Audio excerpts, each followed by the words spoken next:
Hello, hello, hello. It's another glorious day, my tea sippers, and you know what time it is. I hope you have all of your comfort together because it's time to dish tea. And you're dishing tea, darlings, with Big Meat. Can't wait. It's time to dish tea with Big Meat. It's time to dish tea with Big Meat. It's time to dish tea with Big Meat. It's time to dish tea with Big Meat. Darling.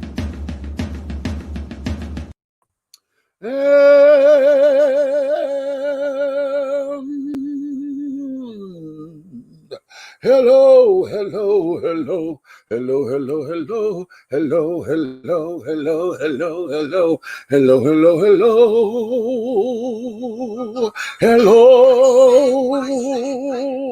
hello,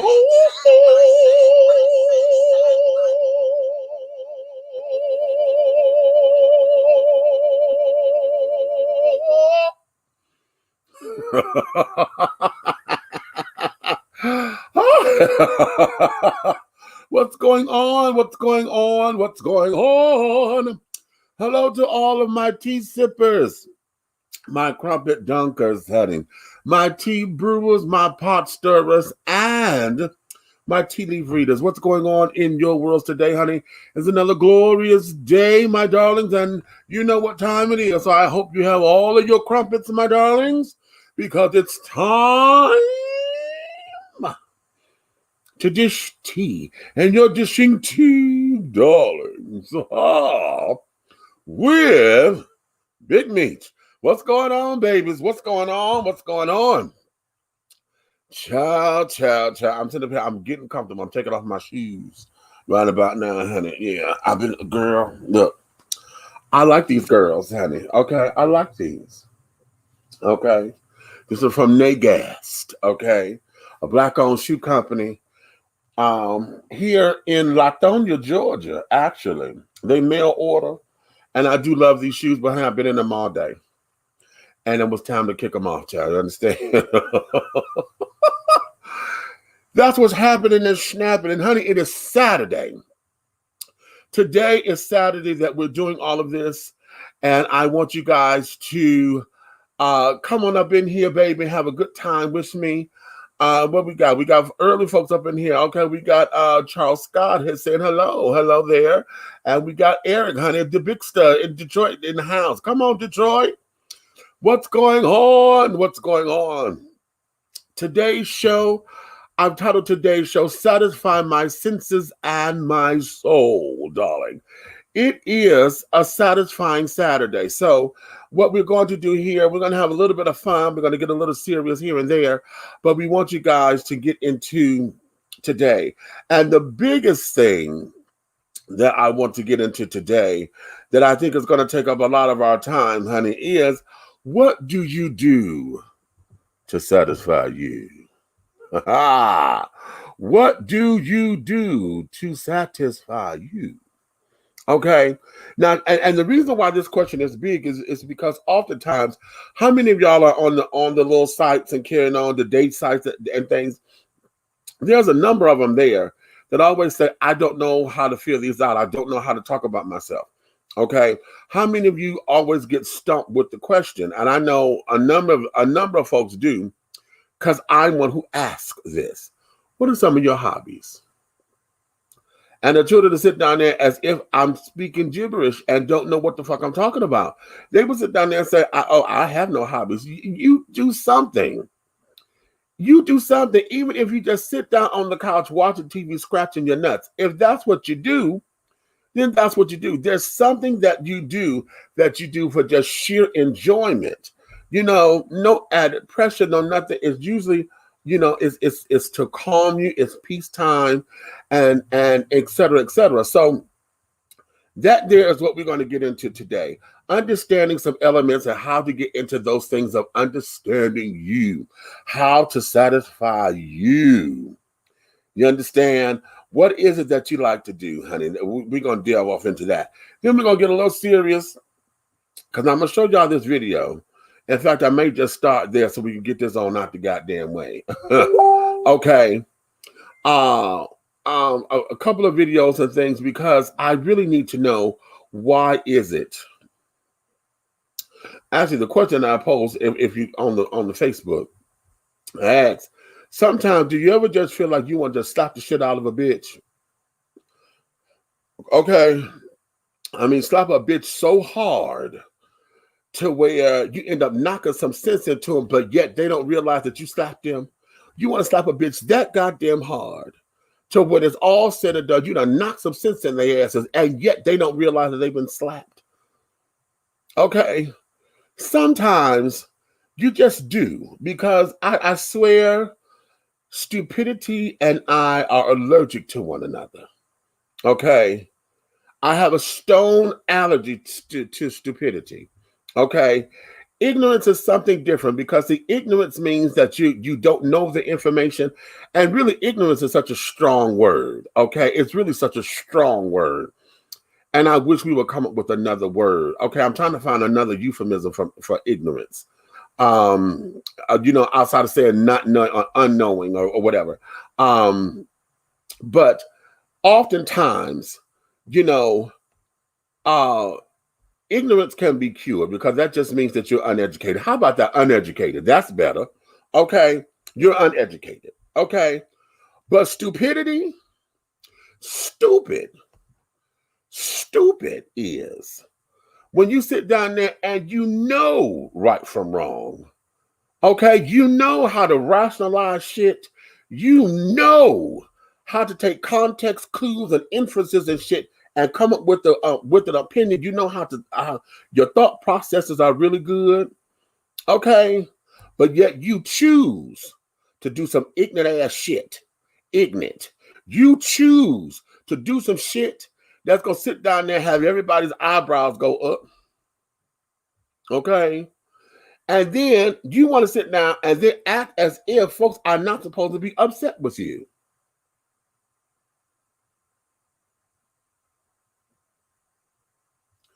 What the kids say, where they do that at? Okay. Right. See, it's that kind of shit. So we're going to talk about that for half a second. I'm going to go into this.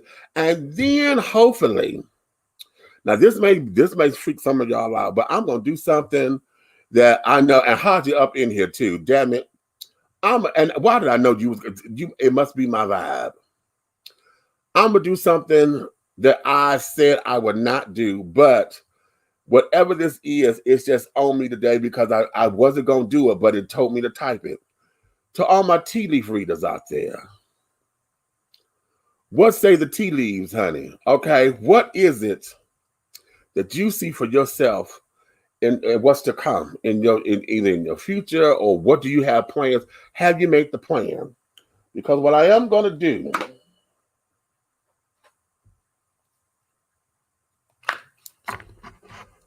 I done broke out my cards. Okay. I done broke out my cards. This is the Merlin deck. And yeah, I'm going to sit down here. We're gonna do a little bit, maybe one or two or whatever. I'm gonna give I may give all of y'all who may put up a question. I'm gonna give y'all one question. Ask one question and carry on. Now, if you choose to be generous and want to be cute and all that, y'all see my Cash App right there. Okay. But I'm also going to talk about this for half a second, because I have 3 different decks that, now this deck here, this deck was gifted to me. This is called the Brotherhood of Light Egyptian Tarot. These are some real pretty cards. These are some real pretty cards. And I have not used these cards as of yet. No, that's not true. I've used these a couple of times. Okay. But I also have a 3rd deck here. The Law of Attraction Tarot. I've not used these yet because I got to bind with these and carrying on. But I saw these and I was like, oh my God, this is going to be really, really cute. So, but I'm going to sit down and for those of y'all who participate, I'm going to give y'all one question. Okay. So tea leaf readers, what say the tea leaves, children? What's in the tea leaves? What's in the tea leaves? Let me go to these damn comments, because what we got? Greg, hey love, how are you doing? How you doing? Okay, in the words of Miss Wendy Williams, how you doing? Okay, that's her tagline. It ain't mine. What's tea, children? What's your tea? Okay, self-love does have several levels. Okay, Charles says swimming. Swimming is one of your hobbies. Wonderful. Okay, Angel says, okay, at Walmart, you want to stop a bit? Yes, Walmart. You know what? Speaking of, I got something for you. Okay, I like to swim. Okay, stop him and be gone with the wind, honey. Ha ha, says Hodge. Some of these Karens I definitely want to slap fire out of. And that buffoonish young lady who celebrated getting their kids taken from her. You know what? We ain't gonna talk about her because you know that bitch there, she still got a special place in hell for me. Okay. She still got a special place in hell for me. Okay. What you say? Hello, slap the hell out of a bitch. Okay, says Elise. Okay. Yes. What Hodge is going down, you stupid. Okay. Like the white lady called the black lady N-word at Walmart. Okay, yes. Okay, slap shit out of them. Come on up in here, Nick. I see you over there bouncing, girl. Okay. Now, you know, Eric, don't start that shit about that girl, okay? Because I'm trying to have a good night. Okay. You mentioned that bitch, I'm ready to smack fire out of somebody. You know what? That bitch there every time I think about it. Every time I motherfucking think about her. Okay. That makes no sense to me. That makes no sense to me. But here, let's go ahead and get the buffoonery out. I was going to say, bitch, I had put my, this is the book that came with my Orisha tarot card. This is the book. These are my cards. I haven't, I'm not going to put my cards up because I haven't taken them out the thing yet because I really want to get into this book first. So I know what I'm doing. But this is a beautiful book that came with my deck. It came in this box. The cards are in here, and the book came with it. That book is very beautiful. So since y'all reading tea leaves and stuff, okay. Well, you know what? I want to tell you guys. So I decided. Well, I have been contemplating for a while about a book.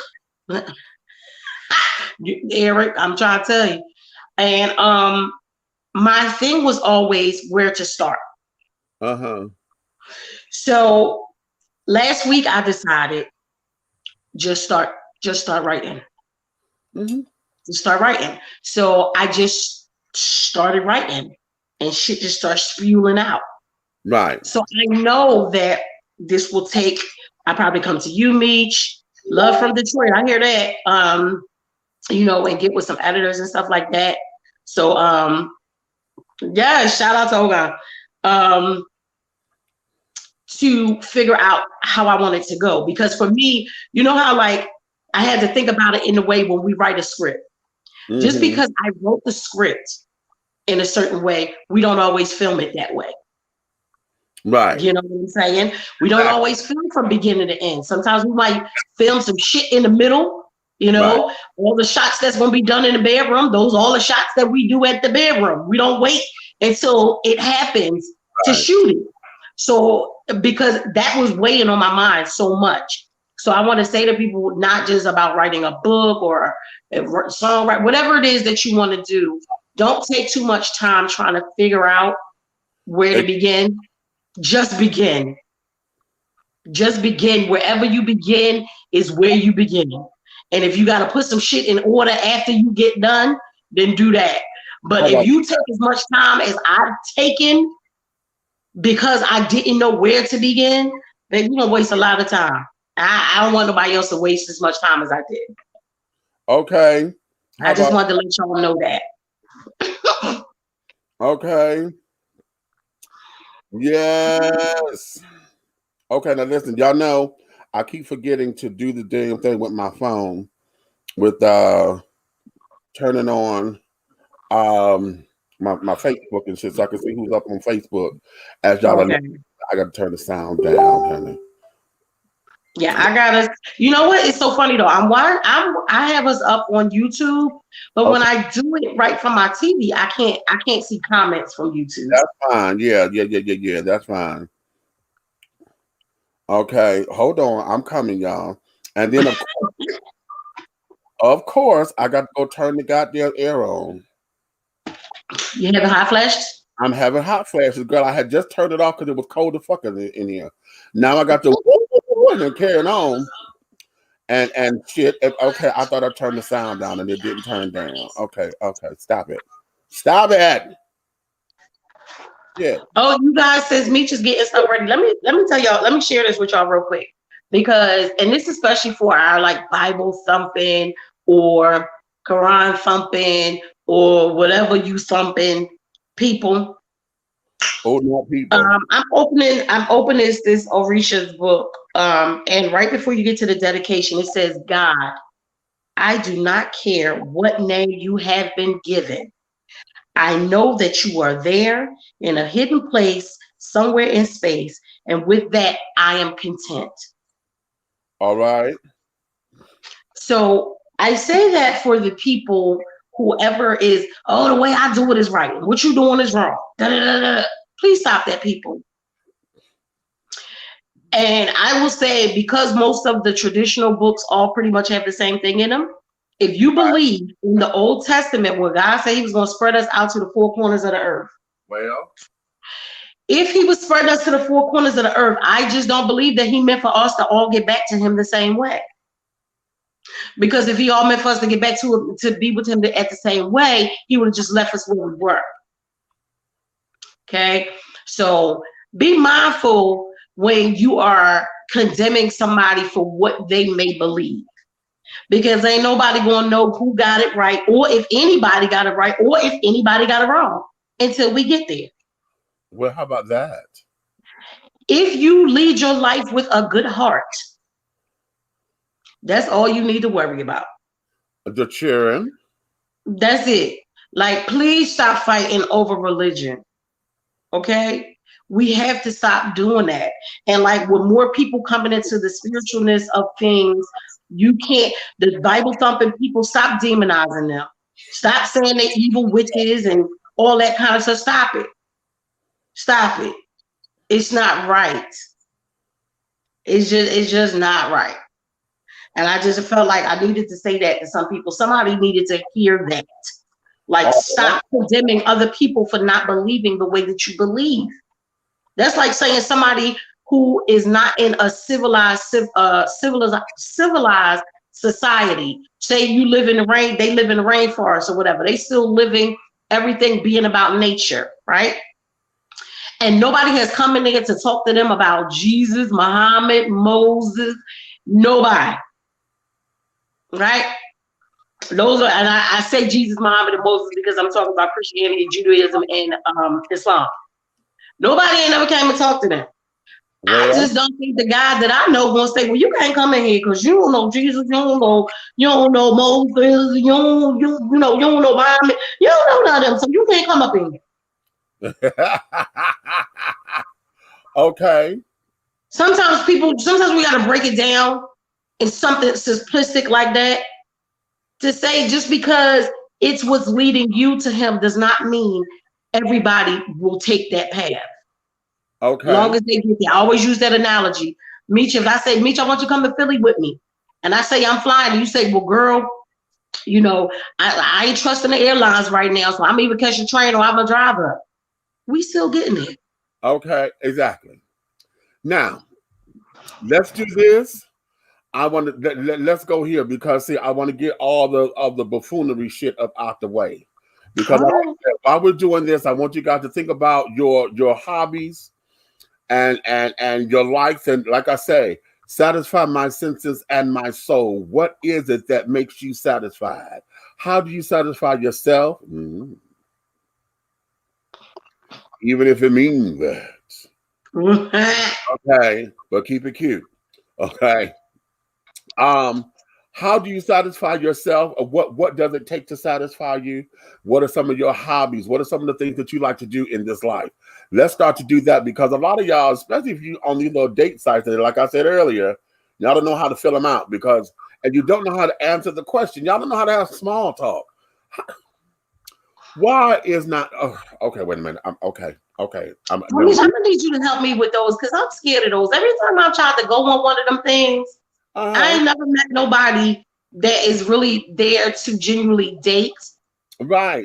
And that's because, see, one of the things about me is that I'm very honest in my profile. Okay. I'm very honest. Now, It doesn't have to be extremely long, but you have to be honest enough to where you could weed out all the bullshit. Okay. You got to weed out. I seen one called Our Time, right? But Our Time is one that you have to pay for. So I'm skeptical. I want to pay for it because I feel like if I don't pay for it, it might not be the right thing. But no, because all of them do the exact same thing. Those who pay for it, you just get paid to get fucked, literally. Okay. Literally, because the children are come up in and they're not honest in their profiles. They say they want a friend. You know, I'm looking for friends, and friends mean fuck buddy, and they don't. Right. You know? And that's what I'm saying. Like, that's not something. I've always been in long-term relationships, so I ain't shit like that. And every time I've tried to get on one, soon as you talk to somebody, the second you talk to them, you know that the bullshit that they on. Exactly. But that's not what their profile says. Exactly. So then I get scared of that. No, it's just what it is. It's the weed out process. It's just that what happens is because we're doing it online, it's in the face. But when we was at the club or whatever, he bought you a drink. He sat down, tried to have it. He wanted to touch your feel. Right. So he bought you a motherfucking drink. He was entitled. Okay. Then you had to what? Honey, don't do that. What? You don't know me like that. And then he like don't do that, honey. Okay. And then what? I know I learned this from my mother, honey. This is back in the day when cocktails were $3. Top Chef was $3 back in the day when I was a kid. And she said, "Yeah, you know." And she said, "A dude did that to her. You know, bought her a drink but Mama was drinking Martell or something at the time, and it was a cocktail." Okay, and she sat down there, and he thought that he was gonna get him an easy score. And Mama went in her purse and gave him his $3 back, and be like, "Bitch, I'm not for sale." And did that all the children in front of that was at the bar, and it was like, and of course, it crushed his ego, you know. But then it was like, bitch, no, honey. Just because you bought me a drink doesn't mean anything, honey. That was your play money, bitch. That was an introduction. I was going to say, there's plenty of guys that be at the bar and just buy girls drink just because. So what makes you think that you won't get some ass because you bought me a drink? It's something social, you know. It's something social. Social media. See, we got keyboard courage here, so it doesn't require that. Okay, right. When you go out, it requires you spending the drink. And just because I bought you a drink don't mean that I want something. I may want to dance. I just want to say, hey, I'm digging what you got on. You look good today, baby. You deserve a drink. How about that? You deserve a drink. I was a bartender for a long time, and guys would just come in and buy the ladies drinks, or like I didn't drink. Well, y'all know I don't drink that much as it is, but I definitely didn't drink when I was on the side. But I always what you got? Comment. So did you say Martell, nigga?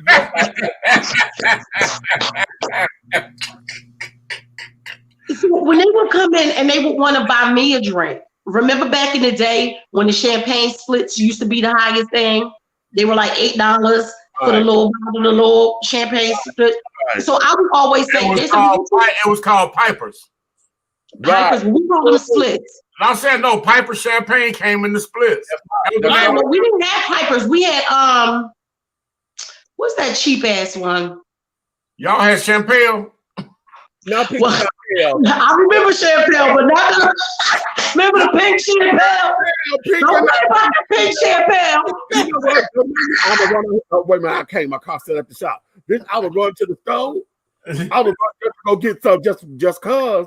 Listen, we really thought we was popping somebody that little pink champagne when we was on. You know what? Save that for another show. Everybody, we're not gonna say what it is right now on the show. So everybody tell their friends, bring a friend, whatever. We're gonna have a sip day. Everybody go get an old school drink, and we gonna. Oh my God! Okay. I think I know exactly what I'm gonna get. I think I know I'm gonna get. Okay. Okay. But I remember the guys used to always try to. They say, "Oh, nigga, what you drinking? What you drinking?" So I would always say the split, right? Right. I wasn't drinking shit.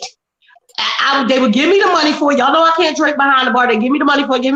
I done had like 30 of them paid for. I put them shits all back in the goddamn refrigerator and take my goddamn money plus my tips that they was already giving me. Don't fucking play with me, honey.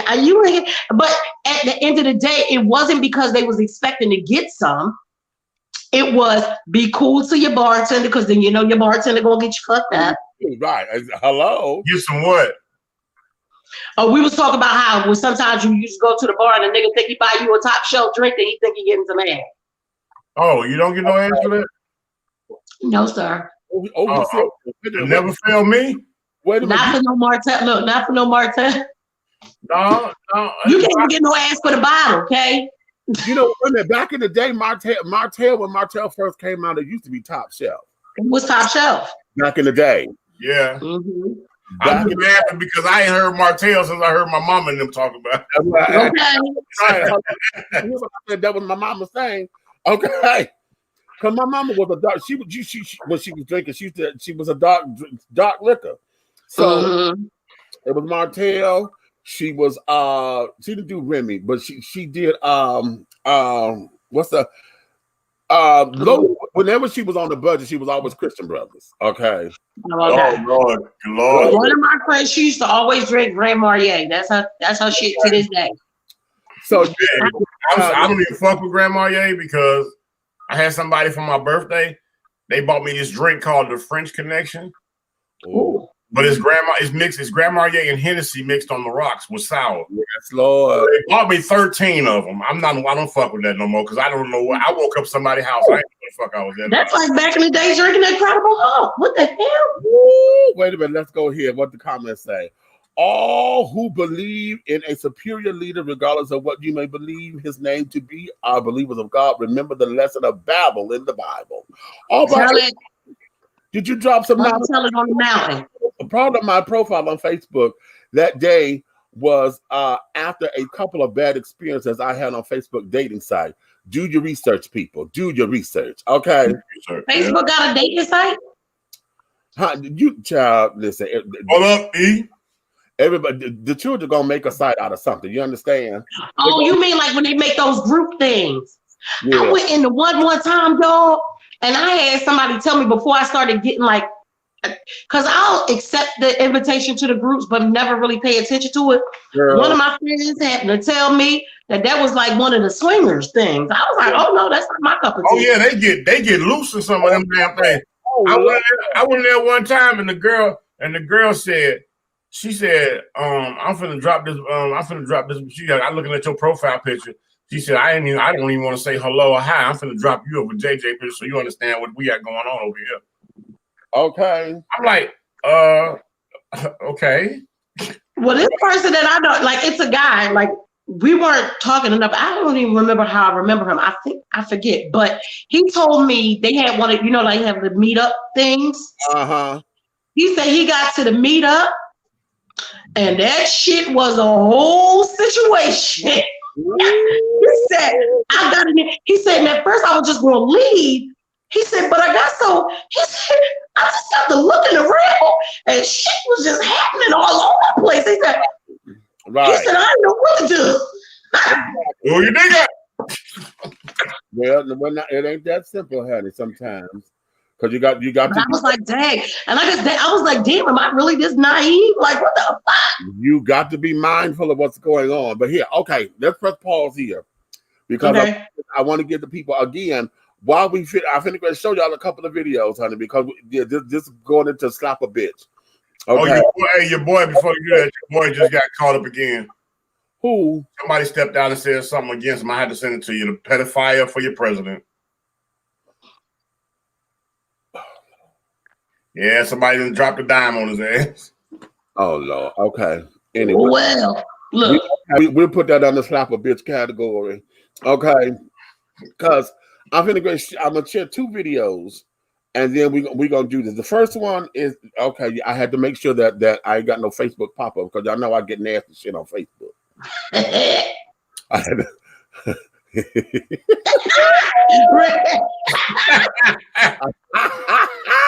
Fuck you. No, when I told him I had your phone the other day, I said, I know not to touch the thing to open up no messages on your goddamn phone. Do not, honey.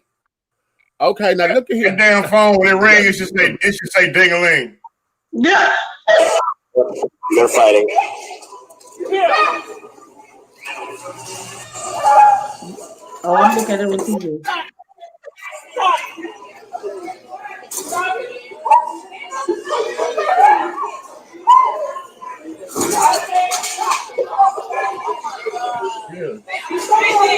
Y'all should get a manager or security. Walmart is always at Walmart. How he know the baby? You want to see the record? Yeah, manager needs to start on that. This woman, They are. I heard him arguing earlier. Oh yeah, she will not let go of that hair.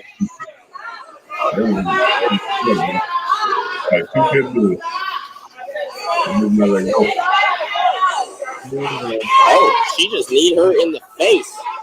Oh, she's going after her now. All right, we gotta follow up.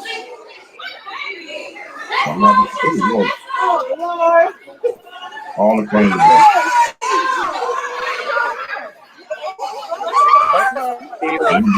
Big Walmart, here we come. Don't record it. Stop it.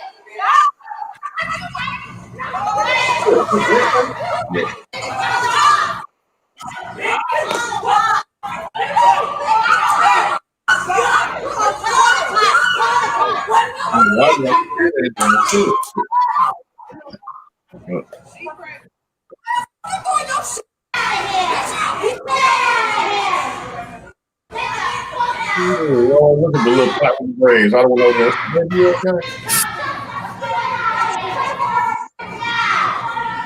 Look at that ass. You know what I'm saying? Dave Banner being accused of murder. Like,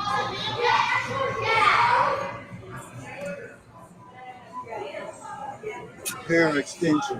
I'm at the Walmart in Williamsburg. Here the part, right here. bitch, you gotta just not let your niece go out of trouble, bro.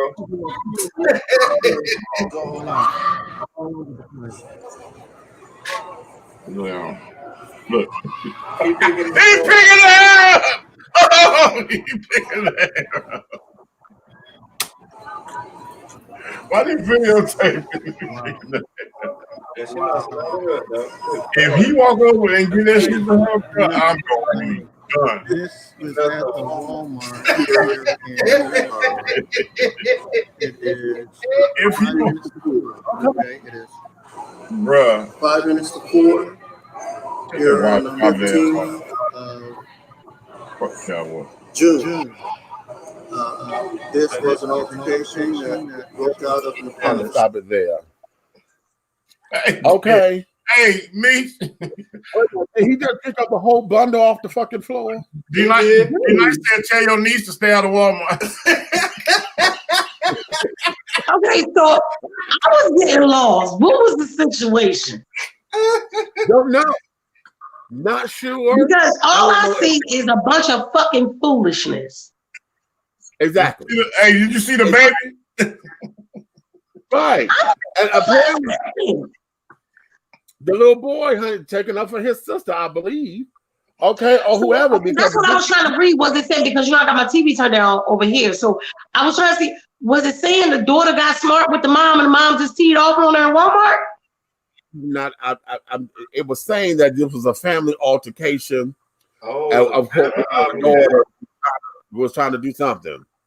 Then the second daughter came over to try to stop it and try to get them to stop, but it wasn't happening.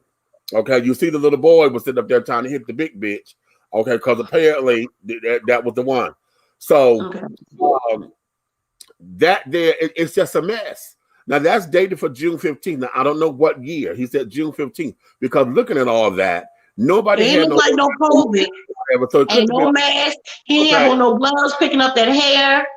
Okay, so yeah, so this had to be last summer, maybe June. And when her ass rubbed across the damn melons, didn't nobody move the melons off the counter. Okay, right. Okay, you see that? You see that? You so goddamn dumb. But so basically what you're saying is the mama said something to the daughter, she didn't like it, and so they wanted to throw hands.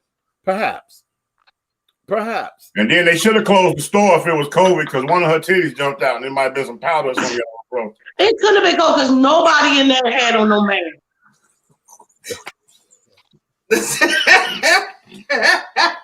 You leave her and her goddamn powder milk titties alone. Hey, that motherfucker said. That between her. But at the end of the day, that between her and her not having a good bra. That is add water and stir titty. Okay, so look. But at the end of the day, that black families anyway. You know your mama, you can't go out in no damn store. I don't give a damn how old you is talking to your mama any kind of way. I don't know. We don't know if that's her talking to her mama or if a bitch at the store got pissed and got the mouthing off at her mama. And that's why I was trying to figure it out because I was getting ready to say. That's what I'm thinking. Clear. Because the mama seemed to be the one that was sitting up there that had on that damn hateful thong and all her ass and shit showing trying to break the fight. That was crazy. That looked like mud duck in a slingshot. That shit was crazy. I said stop. Now see, here's the thing. They had to have been related because if that was her mama and the girl got her hair like that, grabbing her hair, she would have been whooping on that bitch's ass. Yeah. So they had to have been related. It's something or friends or something. Because all I know is you motherfuckers from Detroit and Philly, y'all got to stop coming down in the South. Hey. Wait. I'm gonna tell you right now, because the Philly bitch, first of all, she don't want to fight in the Walmart because she think it's too many cameras in there, but she will be in the parking lot waiting for your motherfucking ass. Okay, now just because Detroit is the hair capital, we will do a quaff, honey.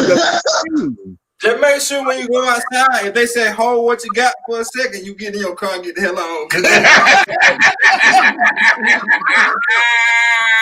You don't have a problem when they tell you that. Hold on. Because before we go off, because this is still a stop a bitch. Like you just want to stop a bitch. Okay? Wait a minute. Aaron say, well, have definitely seen my share of craziness at Walmart over the past few years. Seems to bring out some of the worst in people. I know. Because all the rollbacks. It's the rollbacks. Is that what it is? Yeah, punches cost less at Walmart. I'm gonna tell you what it is at Walmart. Why people get so frustrated? Because they got 40 lines, only 2 of them be open. Right. Then you got the self-checkout. First of all, Walmart, y'all don't give me no check. Y'all ain't gave me no 240. Y'all do not. I cannot file income tax. I don't want to go to self-checkout, bitch. That's your You can't be angry. You there. You frustrated. You angry. And then when you frustrated, angry, you in the store, and then you hungry, and then they got a whole table full of patty pies right by the register. How about that? Exactly. And don't take your kids. Wait a minute and catch it. Because now the patty pies come to those self-serve 50-cent. Oh, yes, they do, honey, because I've had some of those. Okay. Now, wait a minute. Let me give y'all this. Now, okay. Hold up. Because this is the video that had me perplexed a little bit earlier today. Hey, he said perplexed. I said perplexed. Okay. Okay. That's one of my favorite words. Right. Okay. Come on. The hell? Oh, Lord. Is this the one? Things and you wonder why you're disrespected. Are you serious? Playing your music that loud and I can feel it in my car. And I couldn't even talk to myself. So you say black people are racist? Oh, more than white people, no doubt. And y'all are babies. We've had the Vietnamese have been here for 50 years. And they're all educated with good jobs. They don't have all the problems y'all have. That's the difference. Oh, yeah? Yeah, y'all are problems in this country. There's all this shit with y'all burning places and rioting and then stealing other people's property. Do you see any white people doing that? Yeah.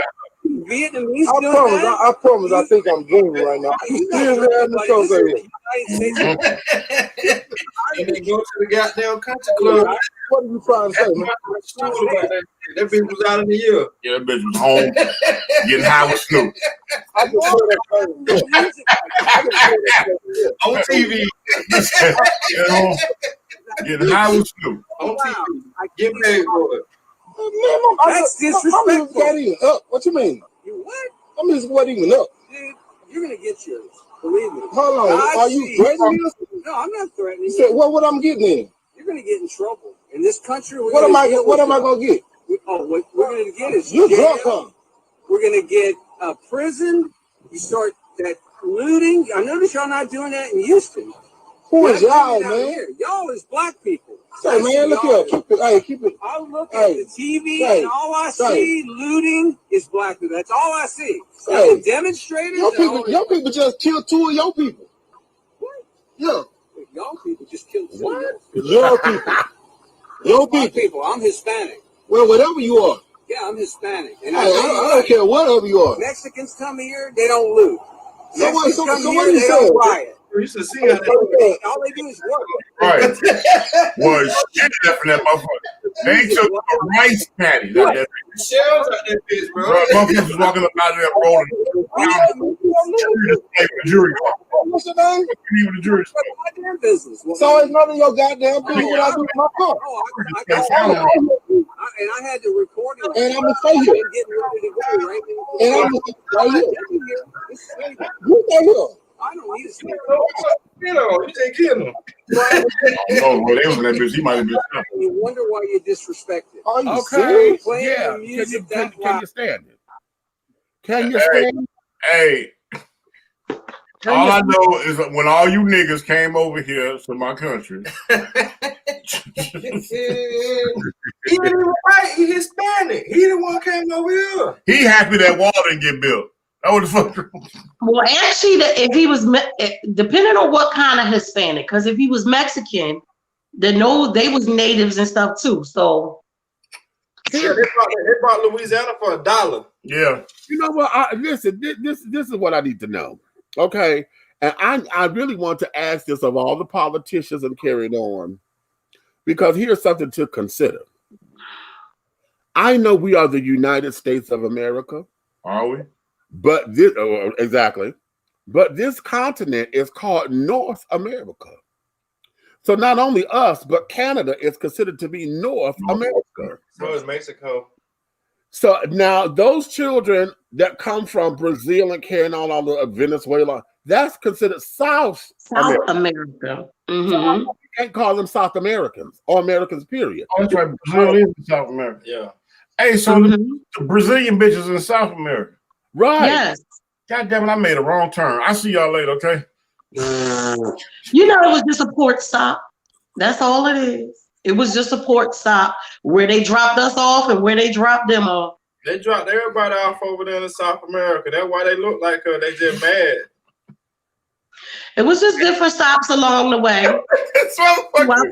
throughout the Caribbean and everything, you know. You know, the French and the English had to get their sugar on. Hey, Meech. Yes. Next trip, Brazil. Hello. Hey. All right. Okay, Brazil. I've never been to South America. Everybody going to the Dominican Republic though, but I want to go someplace. We're gonna go to Brazil because while I'm smashing, I want you to doggone be watching out for me. Just be careful. You know that monster heavy over there. You said what? Well, I got to be the goddamn lookout. Are you gonna be my lookout? Well, I mean, goddamn, as long as you goddamn doing what you're doing, if they got them in the red light district and your size, go ahead and grip one. Well, you know I like them big, honey.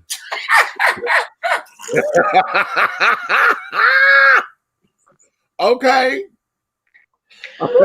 Y'all know they don't know how to act right. I say this all the time. But when we go places, I be so happy when Red show up with his wife because these two don't know how to fucking act. But here it is, because you know about just wanted when you just feel the need to want to just stop a bitch so hard to where you knock sense into them, but yet they don't know they've been slapped at the same time. You know, your mother used to say, "I'm gonna slap your ass in the next week." In the middle of next week. Mm-hmm. Okay. You need to do one good of those. Right. Okay. You know, you get slapped and it's Tuesday, but you wake up and it's Monday. You know, but sometimes I think that's because we lose. That's why we lose days nowadays. I think we have to work so hard. So sometimes you're like, what's today? What's today? Right. Hey, that's why I say Alzheimer's is not. It's not in the DNA. It's from that generation of motherfuckers that Okay. Okay. You heard me say it's Tuesday. You done got slapped on Tuesday. You wake the fuck up. It's Monday. You try to figure out what the fuck just happened. What happened? But see, ignorance like this, and I'm gonna say ignorance. No. I'm not gonna say ignorance because ignorance is curable. Because ignorance just means that you are uneducated about it. Yeah, and I was getting ready to say he absolutely knows exactly what he's saying. He's very well educated. motherfucker here.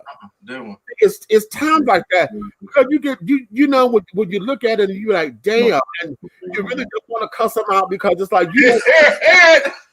Stop! You it's about to be wasting your breath. Stop the presses. What? In Florida, a man shot his doctor because he was giving him a doggone prostate exam and he had an orgasm. Yeah, I saw that. Shoot him! He should have secretly thanked his ass and kept it moving. Hey, he got a nut with no dinner. I'm gonna just sip my tea.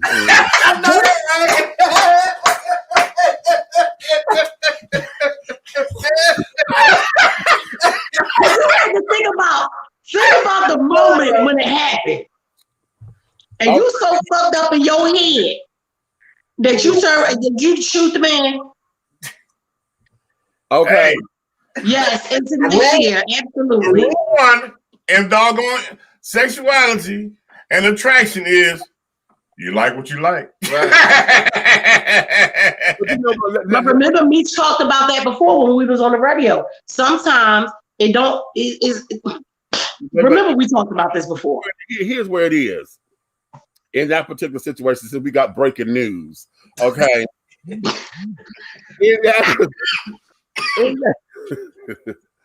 in that particular situation, y'all know I have said this before. Oh, well, you know what? How we gonna put this to learn how to satisfy my senses and my soul? Right now, you get where I was coming. That's why I went on and had breaking news. Okay, now my soul, honey. Because one of the things that men don't understand is that their G-spot is their prostate. But men, unless they are a gay man who's willing to explore their body, men don't know that. Okay, and they won't know that. Oh, well, I know it because I had a bitch with a 7-inch tongue, which is why, men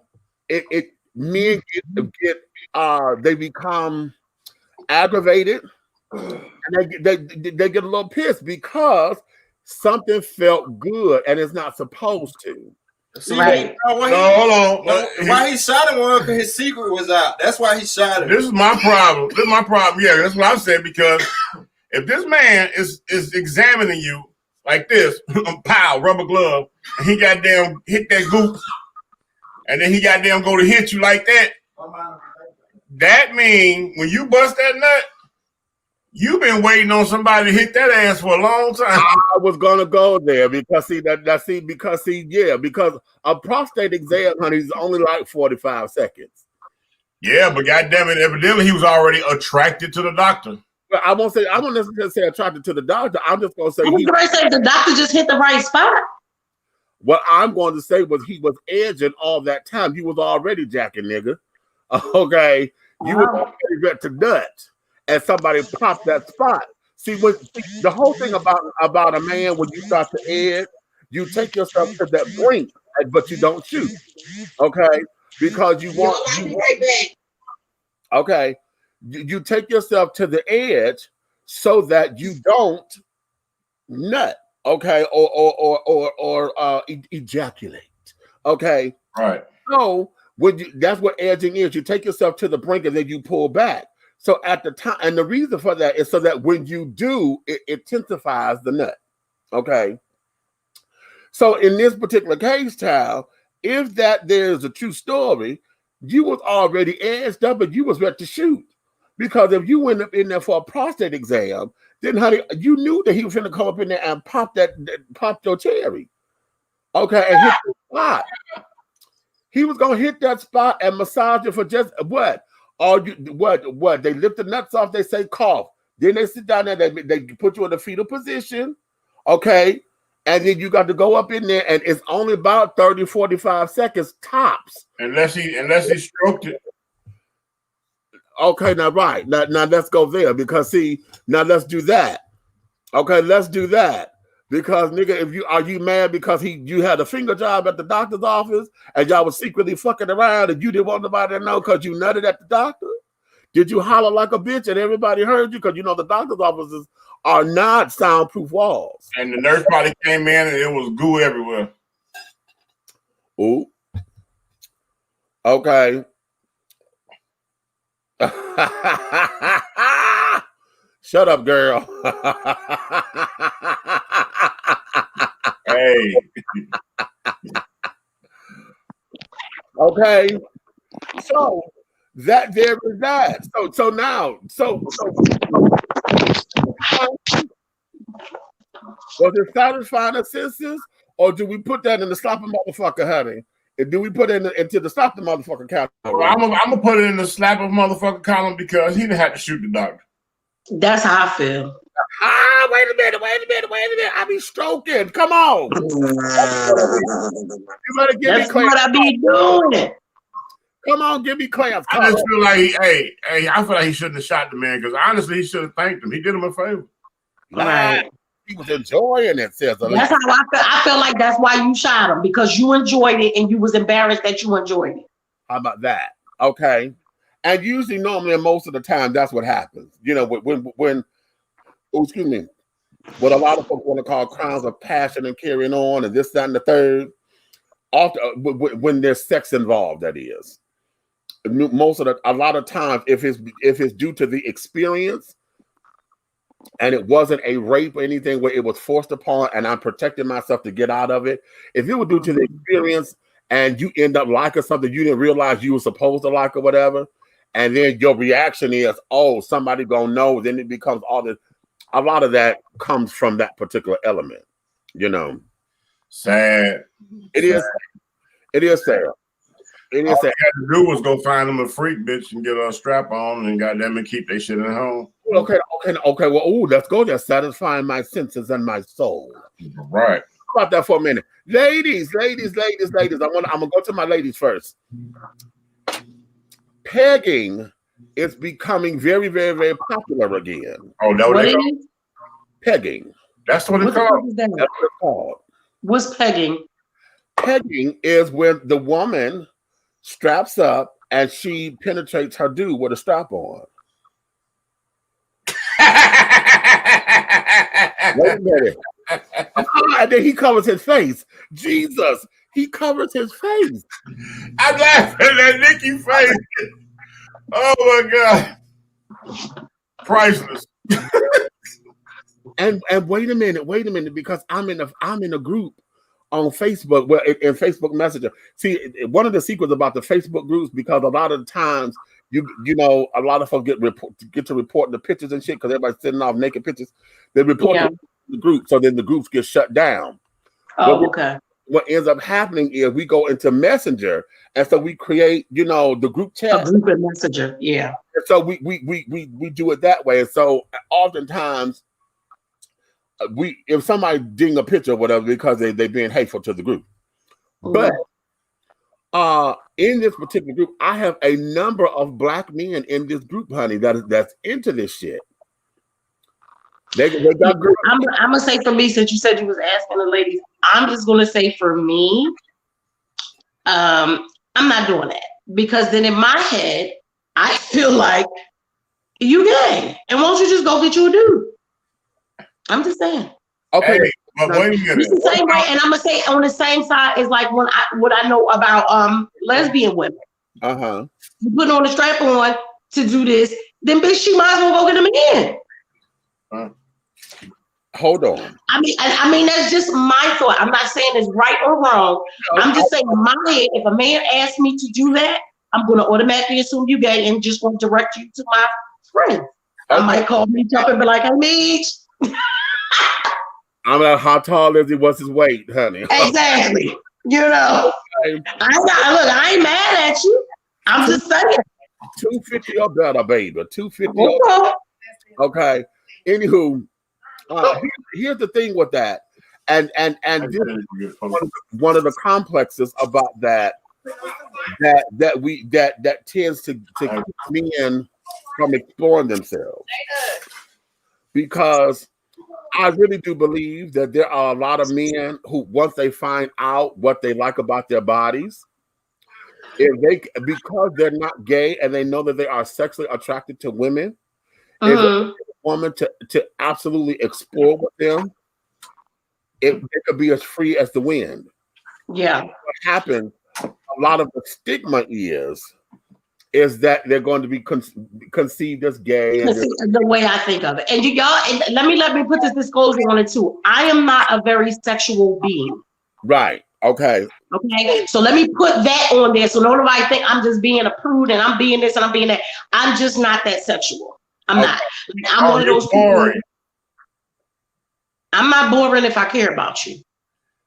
Okay, so you're boring. If I love you, I'm not boring. So you're but boring. I'm also not. I'm not a casual sex person. I'm not a casual sex person.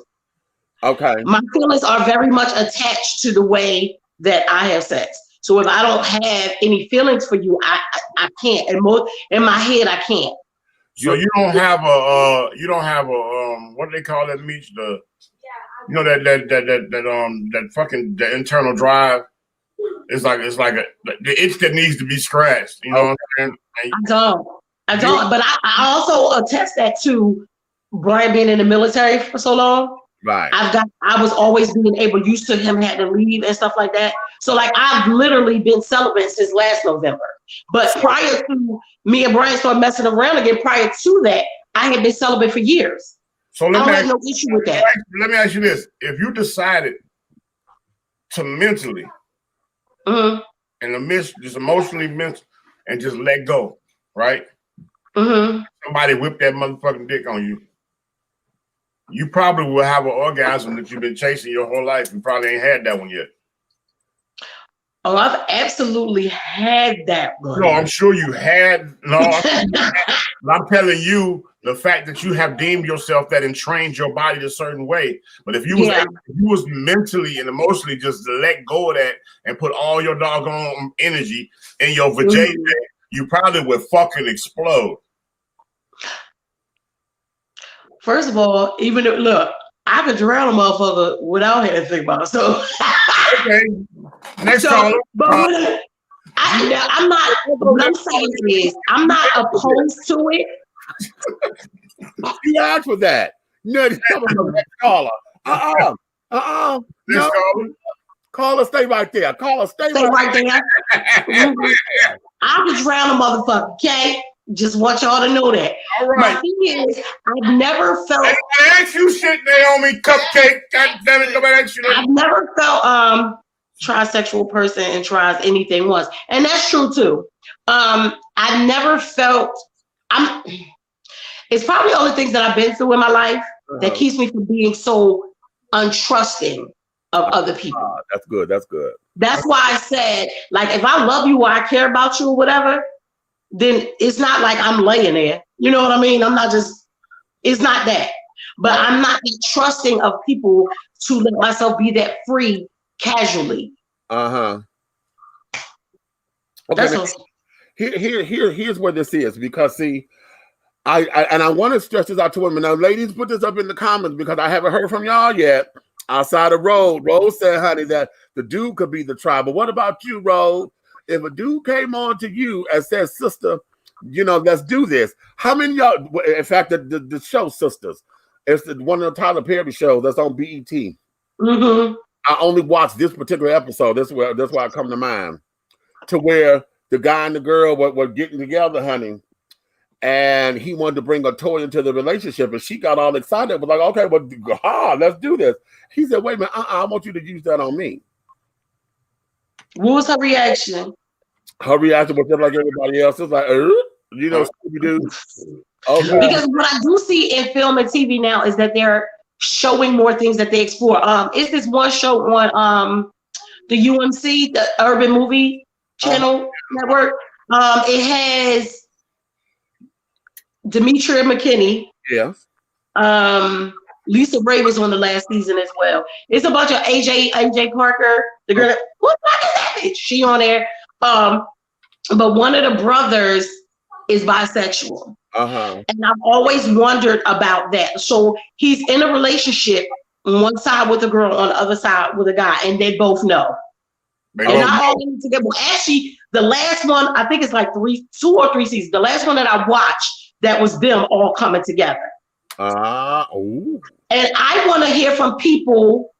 Somebody, they said I will try it. I want to hear from people that's okay with that, because I haven't had a woman honestly say, because I don't know if I would be okay with it, but I want to know, are you honestly okay if because we know a lot of times guys are more open to a woman being bisexual than women are to men being bisexual. Well, so see, I love that they put that in the storyline. A woman and a woman that's art. That's just a beautiful. Yeah, but that's how that's what I'm saying. Guys are more open to it than the way a girl would be open to her man being with another man. Press pause, girl. Press pause. Press pause. Because if a woman and a woman is art, honey, then 2 men, honey, is a motherfucking masterpiece. Okay. That's a motherfucker. You heard what he said. God damn it. He said what he said. And wait a minute, honey, because see, everybody, you know, we all been tripping and carrying on because the COVID and carrying on, everybody ready for football to happen. But you can bring football back if you want to, honey, because every week, honey, I get decided to see wonderful, beautiful displays of art and masterpieces, honey, when they go fighting for a ball and landing on top of each other, honey, all crumble. Now look, watch the next game after that, Red. Look. Slap each other on their asses and shit, grabbing the ball in between one another's thighs and all that shit. Ass all in your face and shit. Talk about some hut 1, hut 2. Right. Defensive tackle. Nah, bring your ass back in here. Defensive tackle and shit, honey. Tight ends and wide receivers. Woo! That's y'all sport, honey. Y'all, that's what y'all do. That's what y'all say y'all do, cheering. You're cheering. Okay. Nigga, get back on the subject. We are. This is satisfying my senses and my soul. So I want to ask that question to the ladies. So any ladies in the room, I can't see any stuff. He's nasty. He's so nasty. Just nasty. On the goddamn inhale. You know you're swallowing, damn it.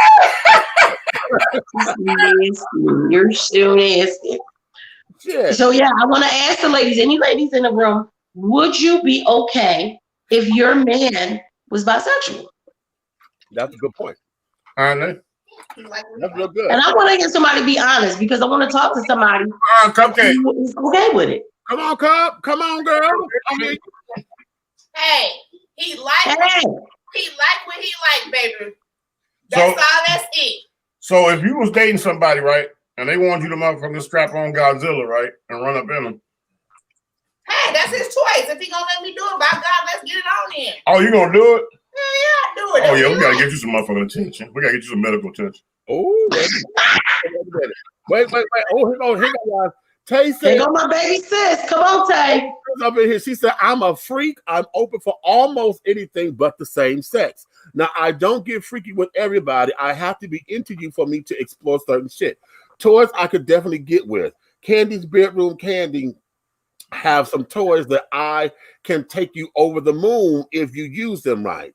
I want to get some." He has, but I'm not into using certain toys on men. Some shit they just can't do. I knew it. I knew Tay was a freak. I knew it. I swear to God, I knew it. The child, you can look at Tay and tell she was, honey, because she too goddamn quiet, honey. She come across as one quiet as hell. Quiet as hell. With the quiet one, baby. It's always hey, Taylor like she'll fuck you out your pension. Listen. You better leave my baby sister alone. No, get it, get the whole check. Look. The baby sister, honey. Okay. The baby sis. Okay. Yes. But let's look at this, because see, oftentimes it's easy for us to go to the sexual nature of all of this, but it plays into everything, because a lot of times when it comes to satisfying our senses and carrying on, a lot of us don't know how to be intimate without having sex. Right. We were talking about that yesterday, because intimacy doesn't always mean sex. And sex are two different things. Now they can intertwine. Okay, to make the experience more enjoyable. But oftentimes we don't know how to satisfy ourselves because we're always looking for that to come from an external factor. Okay, so a lot of the times we don't know what it is to do ourselves and to please ourselves. And it's not about masturbation or anything of that nature, but it includes that, because you can't sit down here and ask for your partner to please you if you don't know what it is that wakes you up. And see, a lot of times folks get quote unquote digmatized because somebody did something and then discovered something about you that you never knew was there. Done took you over the rainbow. Okay. What I say, honey, take you to that place where Nirvana and Xanadu meet. Okay. Xanadu. Right there. And then take you there. You think you're supposed to stay there. And all he was, and a lot of times all he was the plane to take you there, honey. But it's up to you to maintain the vacation. Okay.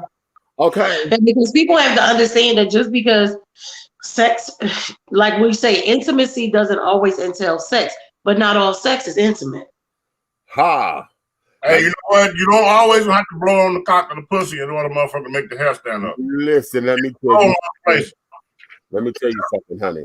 Now, for those of y'all who, I'm going to get real dirty and raunchy and nasty, so all my church folks that's listening in, listen to me very carefully. Get butt naked, nigga. Get butt naked. Oh, not on the camera. Not on this camera, that is. That's not what I meant, though. You understand? On this camera. Ooh. Ooh.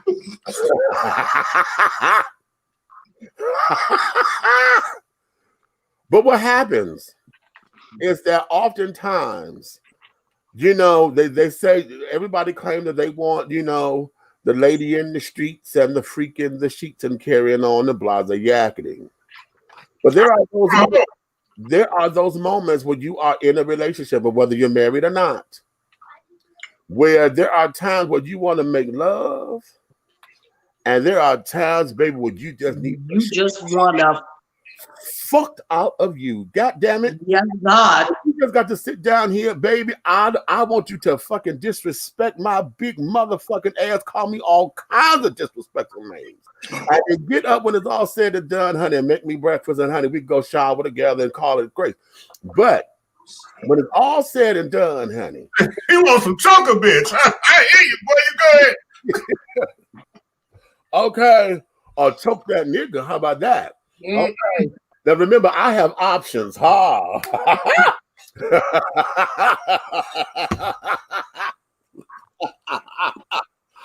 I come with built-in options, baby.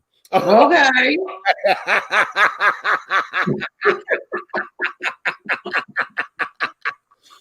So, because of that, because of that,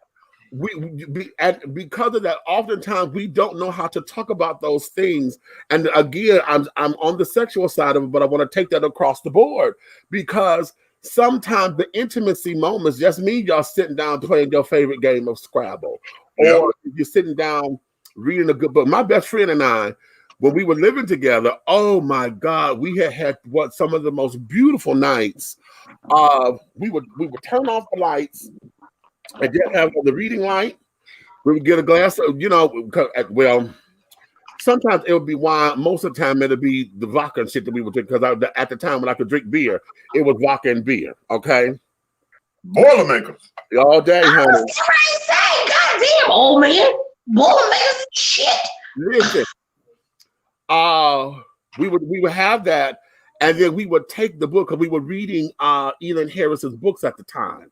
And we would take the books and we would read them out loud while playing some jazz music and stuff in the back. That would be like our weekend, honey. And because like if we didn't have anything going, if we wasn't going out or whatever, that would be like a time, because that was us. This is my sister, bitch. This is my Bristol, okay? And we would sit down, and baby, when I tell you, we would sit there and read the book out loud. Take turns reading the book. Although I read most of it because he liked how I read and carried on, because I get dramatic when I read, Because we all do. Yes, like we all do.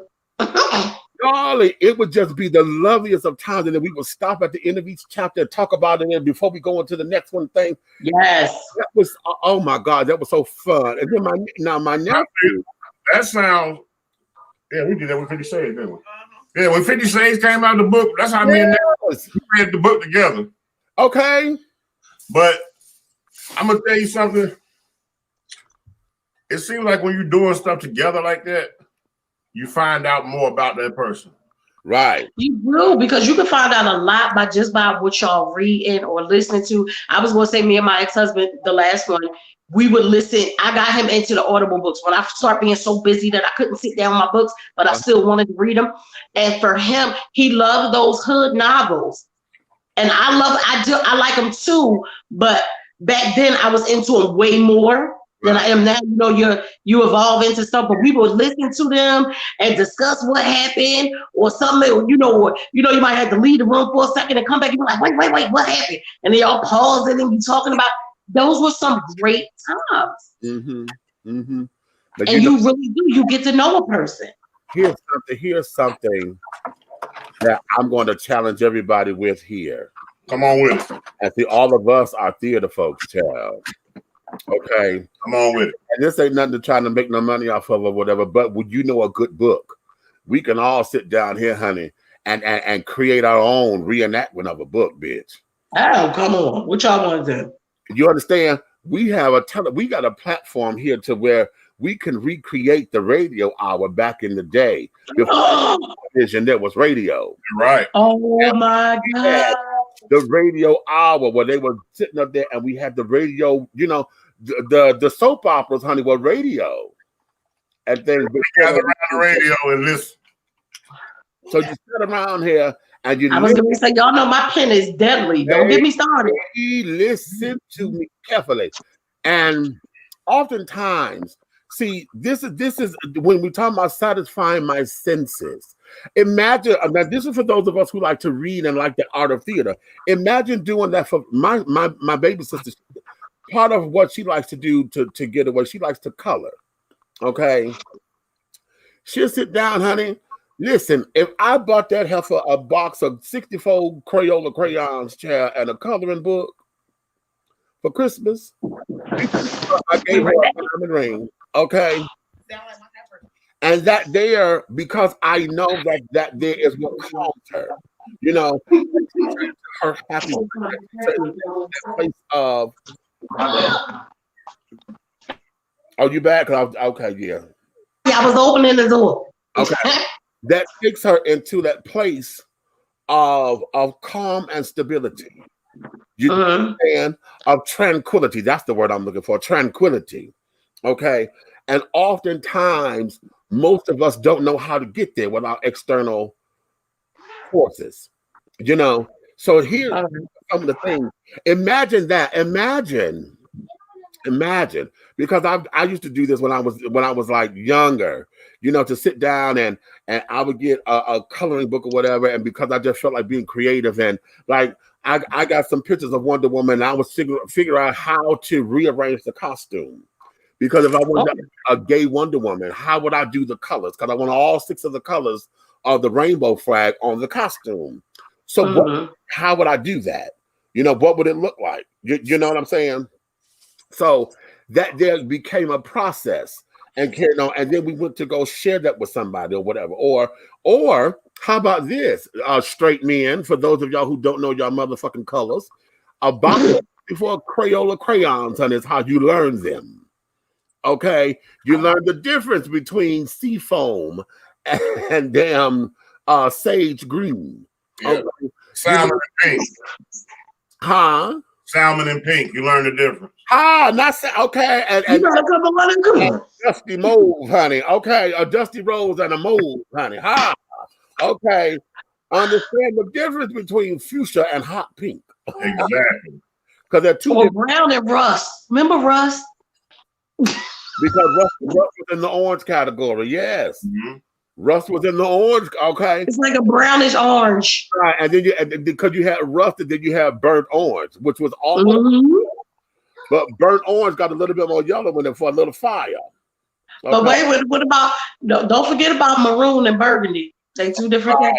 That's two different shades. And you know the older people say them other colors. Because I remember my mom saying she was going to buy these rust pair of shoes or the maroon pair of shoes. Maroon, burgundy, and dark red are 3 different shades. They are 3 different shades, baby. They're 3 different shades. Okay, oh my God, this one, oh my God, this woman at my church, I told her, I said, no, this is dark red, honey. She said, oh no, that's a burgundy. I said, honey, it's dark red. It's burgundy. This is candy apple. Okay. Yeah, because and burgundy has like almost like a reddish purplish tone. It has right, and it has a little bit more black in it to give it a little. Yeah, it's like that wine. Or remember, just call it wine. Wine. The color is wine. Okay, there's a difference between grape and amethyst, children. Yes. All right. Okay. Okay. So now listen. Now okay, we just lit up off of goddamn crayons. Okay. Right.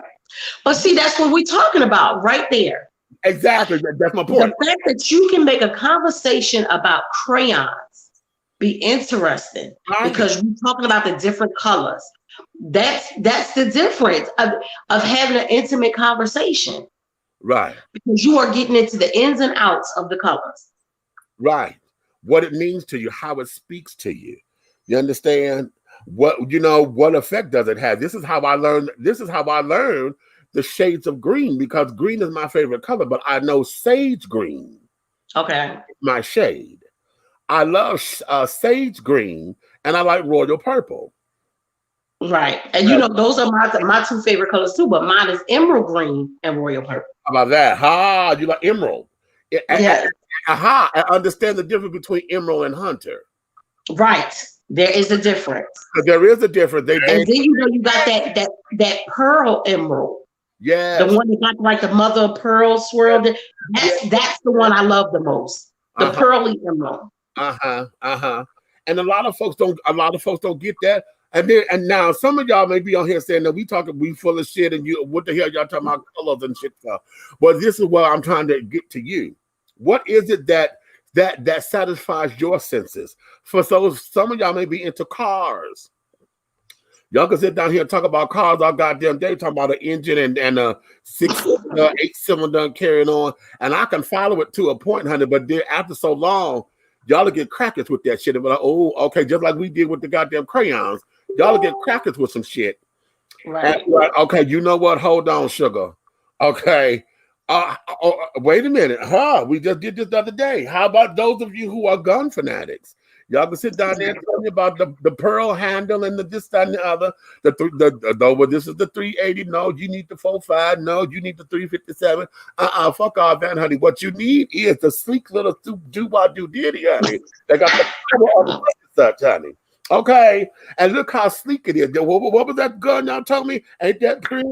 Okay. The baby 380. All you need is a baby 380 to put in your purse. Yeah. That's all you need. Okay. Just a baby. Okay.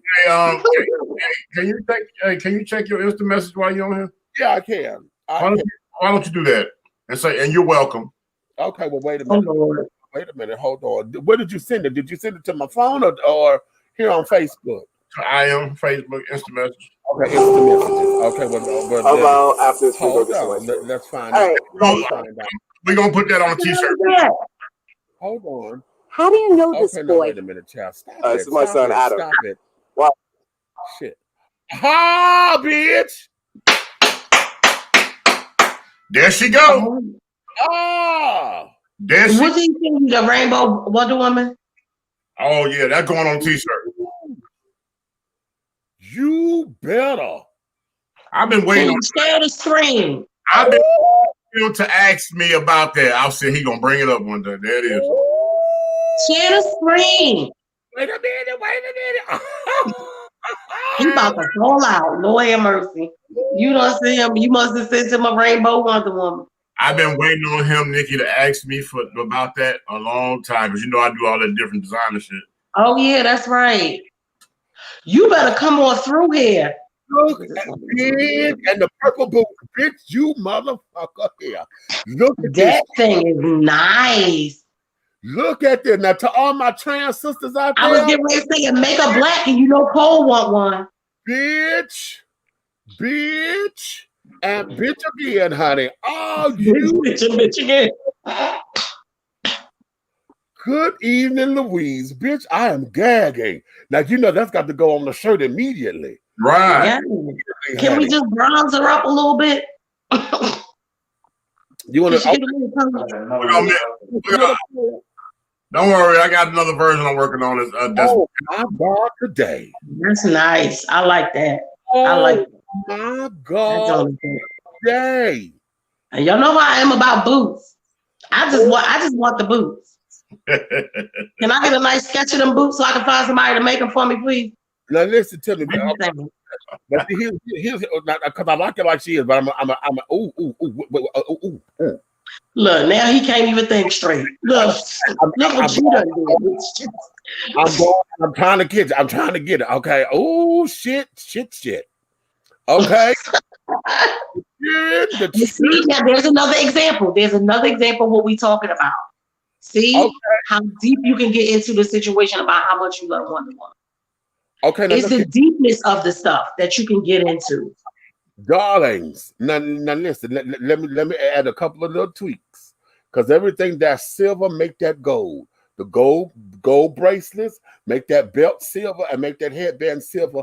And I mean gold. Oh honey, to match the lasso. Bitch, oh my God, today. Oh, he about to do a sermon. Look, he about to bust out in a sermon. He about to start preaching from the book of Wonder Woman, verse chapter 2, verse 1. Go ahead. You know I can, honey, from the book of Themyscira, honey.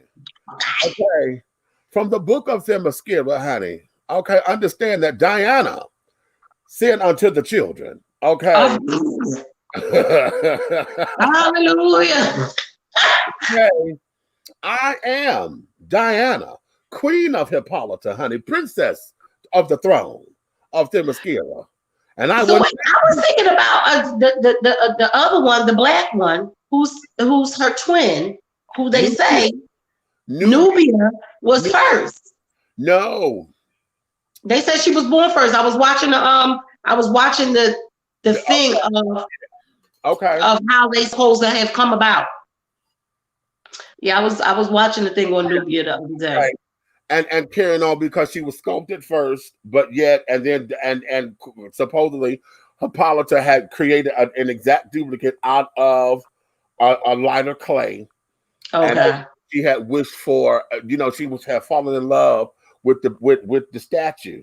Okay, with the art. And she had wished for this doll for this to be a real baby. Okay. And prayed to the gods, and that's how Wonder Woman came to be. Okay. However, now there are conflicting stories to where Zeus is not her dad, or Ares is trying to put into the idea that Ares, the god of war, is her dad. The god of war, honey. He's claiming because Hippolyta had an affair. She was in love with Ares at one point. And he's claiming that they sculpted Diana together. Really? So he's kind of trying to claim that he's her father. Okay, at one point. But that's not the case. Diana is actually the daughter of Zeus, which is why, according to how it goes, Diana and Hercules and a couple other the Greek children, honey, they're all brothers and sisters because these are Zeus's kids. Oh, the demigods. So who's Nubia's daddy then? Nubia, Zeus as well. But okay. But from the story I was watching, they were saying that Nubia and Diana were twins. They're twins. Okay. Black twin sister. And what happened, Nubia was taken and was raised by other people. Oh, okay. Diana and her, they didn't know of each other. Oh, okay. They did not know of each other until in the comic books it had come to pass, honey, that Diana had came up on this place and they were trying to. It was some friction, honey. And so Diane was like, "No, where's the ant going down?" And then Nubia was like, "Okay, hold up, bitch. No, it's not going down." Okay. And so Hippolyta had to come forth and was like, "No, they have to understand that they're sisters." Okay. They were going to have to fight to the death, and things. Now Wonder Woman got the bracelets, but Nubia got the sword. Yeah. That's what I saw. I was like, why she got a sword? But because I had only watched like a 5-minute clip, but it was more on it. But I forgot why I didn't go back to it. But I'm gonna go back. So now, but the question is because see now Nubia is about to get a reboot. They're about to bring out a new. Yeah, that's what they were talking about. Yeah, they bringing her back. It's a younger version of it and carrying on, and et cetera, and they got this coming. But yeah. But listen. Oh, there you go, mate. That's it. I ain't gonna do that no more for you. You got it. That's it. You so stupid. Okay, wait a minute. Okay, you can check it again. You good. No. Okay, but hold on. I'm gonna go check that. Y'all talk for a second. Let me do something real quick. Ooh. What were we supposed to be talking about? I forgot. We still talking about the sensual stuff.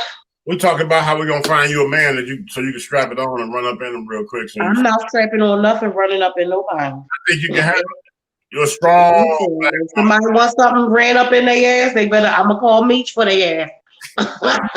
I'd be like, you know what? I can't do that, but I can make a phone call. But I can make a phone call for you real quick. Hey, real close. Hey, let me tell you something. I used to manage a female that was close to me, and she did the dominatrix thing. And one of the customers called, and that he was some rich corporate guy. But that's what he wanted from her. He wanted always the freaky ones, ain't it? Those rich old white men. He wanted her to beat his ass, take his ass, and pour goddamn honey on him, and rub it all on him, and allow him to touch her every 15 minutes. And he was, I just want to know what that costs, and I can tell you where to meet me. And when she said, well, some of their fetishes is like the weirdest shit ever. So when she called me, right, she clicked over and was like, yo, she said, this motherfucker wants me to put one of them things on and fuck him. She said, I'm not doing that. I can't do. I said, well, wait a minute, hold up. This is how we gonna find out if you're gonna do it or not. Click back over and tell them $2,500 for an hour. Mm-hmm. Back over, he was like, wonderful, and I'll tip you also. That was she came back and said. I was like, bitch, you fucking tonight. Yeah. You fucking pimp. You get on my goddamn nerves. You goddamn pimp. Look, Timmy never Sunday got on here and said, what in the back streets of Gotham? I'm sorry. I don't know if you've been here the whole damn time. Listen, that's y'all go over there. That's y'all ran with that nasty ass. You up there pimping out people, sitting them do freaky ass shit. You don't know all rich ass nasty white men like. Whenever you see some of that stuff in the movies, you know some of that stuff be coming from true places. Yeah. Listen, bro, they got some real issues, bro. You that like dominatrix stuff, like you just want them to whoop all on you, and I mean, and not even lightly either. Look, even in the Quran, it tell the man you can beat this woman lightly. You don't even want it lightly. You want your ass whooped. I don't want no parts of that. Take your freaky ass on. Let me tell you something. I learned my lesson years ago. I don't play them games about tying me up and all shit. I'll let you do that. I'll play that. Look, I let this person do that years ago in Virginia, and I thought we was this. And before I knew, that was it. That was the last time. That was it. Because it was premeditated. It was like as soon as she got me to do it, tied up, and she left out of the room, left me there blindfolded. And I was like, what the fuck? And then she came back and had a perfect tray, pre-made, with everything on it. All these different fruits and things that she was putting in places on me everywhere, all over my body, that she was eating the fruit and squeezing the juice on me and sucking the juice off. And I couldn't do a shit about it. Well, see, I guess for me, oh, come on. Yes, there they are. My thing is, like I said, I don't have that much trust in no damn body. Sorry. But I had two. I was screaming to the top of my lungs because I couldn't do nothing else. I couldn't fucking goddamn move. And my buddy was in the next room across the hall, and he heard me screaming, and he jumped up off the girl that he was with, and he kicked the door open. And he looked, he said, "What in the fuck?" And he just fell on the floor laughing. And he was just like, so that's a story that he'll tell you. Like he just didn't know what the fuck to do. He heard me screaming. He thought she was doing something to me, but she was. But it was on another level. I had a coworker one time. Is a female coworker. You know, she was gay, and there was another coworker. She entrusted this with me, so nobody else throughout the whole company knew that they were together. The thing about them being gay wasn't a secret, but them being together just because workplace. And I remember her telling me, I ain't telling no names or what job, but she told me about one night, and it was one of those, you know, tie you up, let's romantic night or whatever. But apparently she had been cheating, and the other one found out, and the other two got together. So when you got blindfolded, tied up, and everything, and then you got your ass whooped by both these bitches because they took the damn off. See, I'm not playing my game. Listen. And see, the only reason I had a safe zone because it was somebody that was cool as fuck with me, but they wasn't my significant other. They was just my tip off. Oh, okay. Oh, you was talking about back when you was being a host still? Right. I don't know nothing about your people. You know nothing about mine. Okay. All right. All right. And you did. Hold on. First and foremost, I was not a hoe. Okay. I was just horrible with a W. Okay. Wait, Mish, was that you? What? But Timmy, look, you done ran him off the damn screen again. Timmy said, "What in the Gotham back streets did I walk into?" Okay. My poor baby probably popped up in here and said, "Oh Lord, I done traumatized my." He's like, wait a minute. He's like, wait a minute, sucking fruit off of what? Doing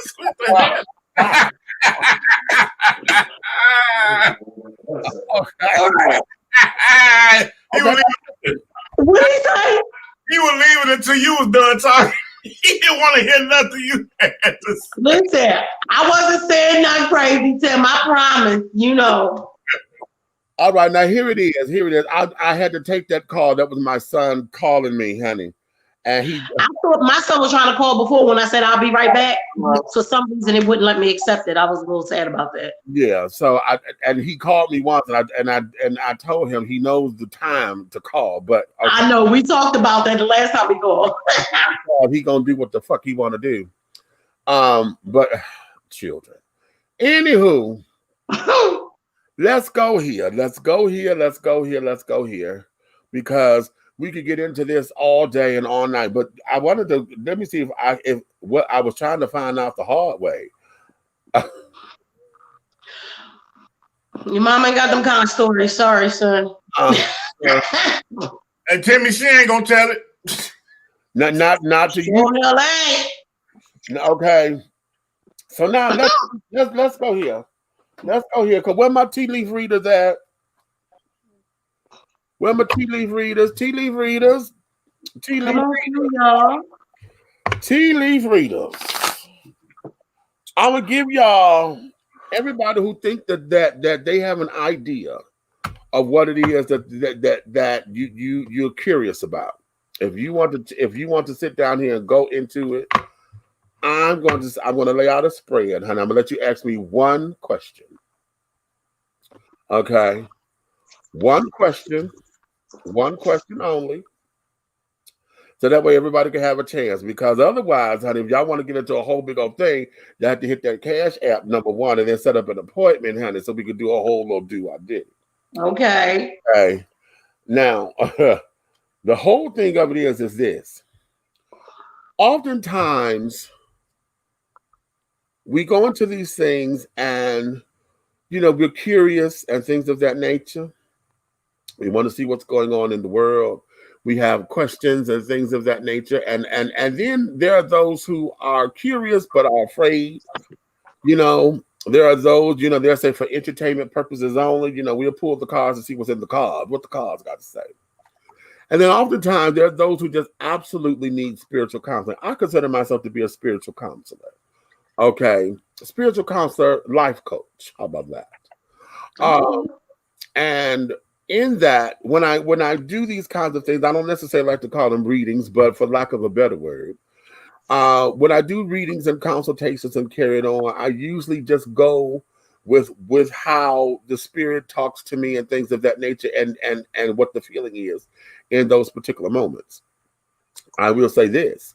Oftentimes, honey, you have to do the work. And oftentimes, I'm going to tell you something that you already knew. You already knew it because oftentimes y'all will come to me and ask me stupid ass questions that you already know what the answer is. Okay, but oftentimes what'll come out of my mouth will be confirmation. And a lot of times when you get that confirmation, it comes because oftentimes this is something that you've never told anyone else. And that's always my kicker for you, because I want you to ask me something that you're comfortable with asking that nobody else is supposed to know the answer to. Okay, so all those general questions and carrying on, and things, or sometimes y'all want to get too specific, and oftentimes it's not meant for you to have that particular question answered. So some stuff will come to me jumbled, and you will hear me say this. I don't know what the hell that's supposed to mean, because I would get a word and carrying on, and it becomes that way. But for all lack of purpose, for understanding of all of this, I'm going to say this. I'm going to direct everything that I do will direct you back to your belief system. I'm going to always ask you to trust whatever it is that you believe, and always look for anything that I say. It will confirm itself. You ain't got to tell me if I'm right or wrong. It will confirm itself. You hear me? So, having said all that, you want me to satisfy your senses and your soul? All right, here's the first one. You don't hide you with the bullshit. Honey, because I knew he was coming. I knew he was coming, honey. He been waiting on me to do this for the longest time, child. You might as well go ahead and get him started then. He been waiting on me to do something like this for the longest time. Ozzy, I see you changed from tidy whities to boxer briefs. You so got I hate you. Okay. Okay. All right. You said, what does 2021 look like for me? Well, wow. Okay. Do I need to light the sage to send it through the I got one right here. Don't set yourself on fire now. Listen, I know how to use this stuff very well. How'd you right now? Your 2021, I won't say it's looking promising, but what I will say is it is looking hopeful. Okay. However, I'm going to caution you to look at your strength. The strength card and the travel card, the fishes, was sticking out to me. This card, wait a minute, let me show you so that you can understand what I'm talking about. This card here is the strength card. Can y'all see that? Okay, that card and this card. These are on your, what I won't call it the negative side. I'm going to say the side that I'm going to question. That there is something that I want you to look at, because see, right now, all of your strength is not working in your favor. You need to watch that, because something that you're doing have you off balance. You are off balance, and your universe is all here. So you're thinking about how you can better yourself and better your world and carrying on. Your heart is there. The heart for you to charge for it and get it done is always there. Okay. However, Your intentions are good, but your direction is canceling out with your strength. Your direction and carrying on is like it's on your positive side, but it's canceling out with your strength, because right now it seems as though you want to move, but you're halted, and you feel as though you in a timestamp. But that's because you're not putting all your strength into your strength and your efforts. Your joy, all of these cards are representing your joy. So your joy is there. Your joy for 2021 is there, but now you got to get more specific. You've got to lay out the plan. You don't necessarily have a plan, but you do know you want to do something. And in your heart of hearts, somewhere along the line, you feel as though you're at rock bottom, but this is not rock bottom, but you feel like that. So now you got to develop your plan of action to get it moving. Your 2021 is very hopeful, very, very hopeful, but it starts now. You can't wait till January. You got to start now. You got to start now in putting your pieces together and picking your life back up so that you can do the work. You cannot be afraid to do the work. And you know what I'm talking about as far as your videos, as far as your coaching, because you have a coaching class that you're trying to get up and running. You also have, it's not an art class or art direction. You got something with your art that is pushing you and is driving you, and it's something that you want to do. You ain't never said that to nobody either. And I know at one point you wanted to do a comic book. That there is common knowledge between you and I, but you done shifted that, and you want to do something. You want to do something different with that, but you're afraid because you don't trust it. All you got to do now is stop blaming everything else and start believing in your own abilities to do it. Go create the character. Create the fucking character. Okay, create the character. Create the damn series, because that's what it is. It's a motherfucking series similar to what the Boondocks is. But you know, you and your sense of humor has always been. We've been talking about it. You've been hitting. I've been hitting around with it. But that there is what is your direction. You need your own goddamn. You need your own animated series to do the shit that you want to do, because that's going to incorporate everything that you need. So that's your 2021 being hopeful, honey. Who's next?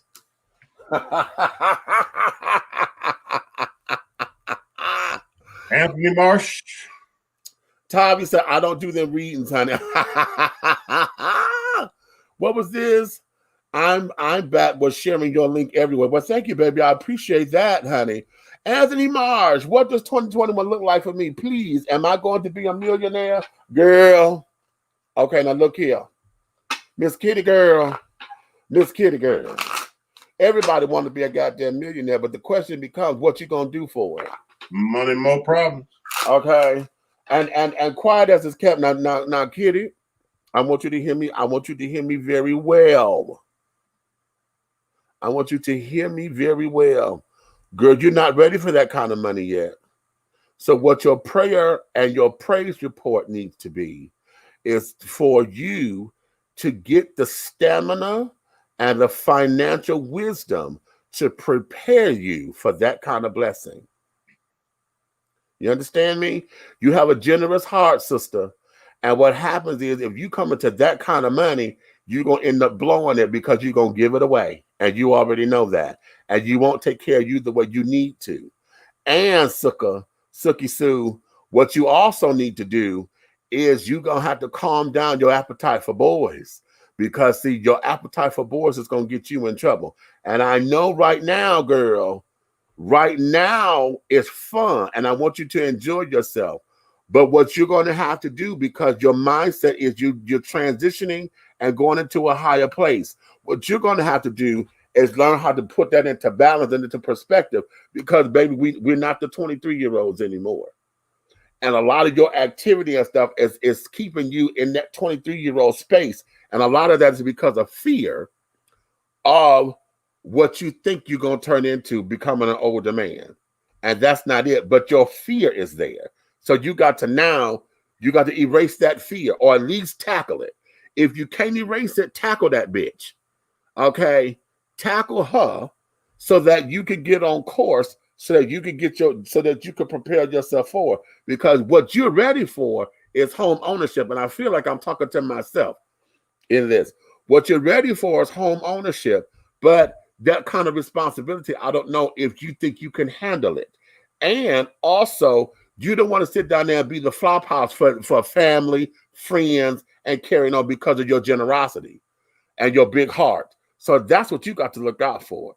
So, but your question was, what was your 2021 looking like? So hold on. All that came off the cuff, girl. Okay. Oh, wait a minute. Okay. Now let's see. Okay.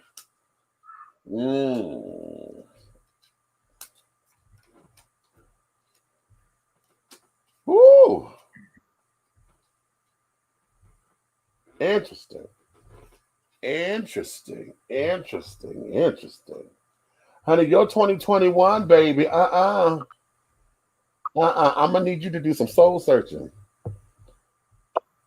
I'm really gonna need you to do some soul searching, sweetheart, because see, right now, your mindset is coming and moving into a place so that you can do better with yourself. However, you have allowed outside entities and stuff to come in. I just said all that, but the cards just backed all that up. The cards just backed all that up, sweetie. What you're gonna have to do is make sure that your transitional move is not one of convenience for somebody else. What you're gonna have to do is you're gonna have to batten down the hatches, baby, because everything about your 2021, honey, conflict is on your positive side. Okay, but the Fool card is on your positive side too, which means that you are learning how to deal with foolish decisions and foolish people. That's a positive. That's on your positive side. But on your look outside is change.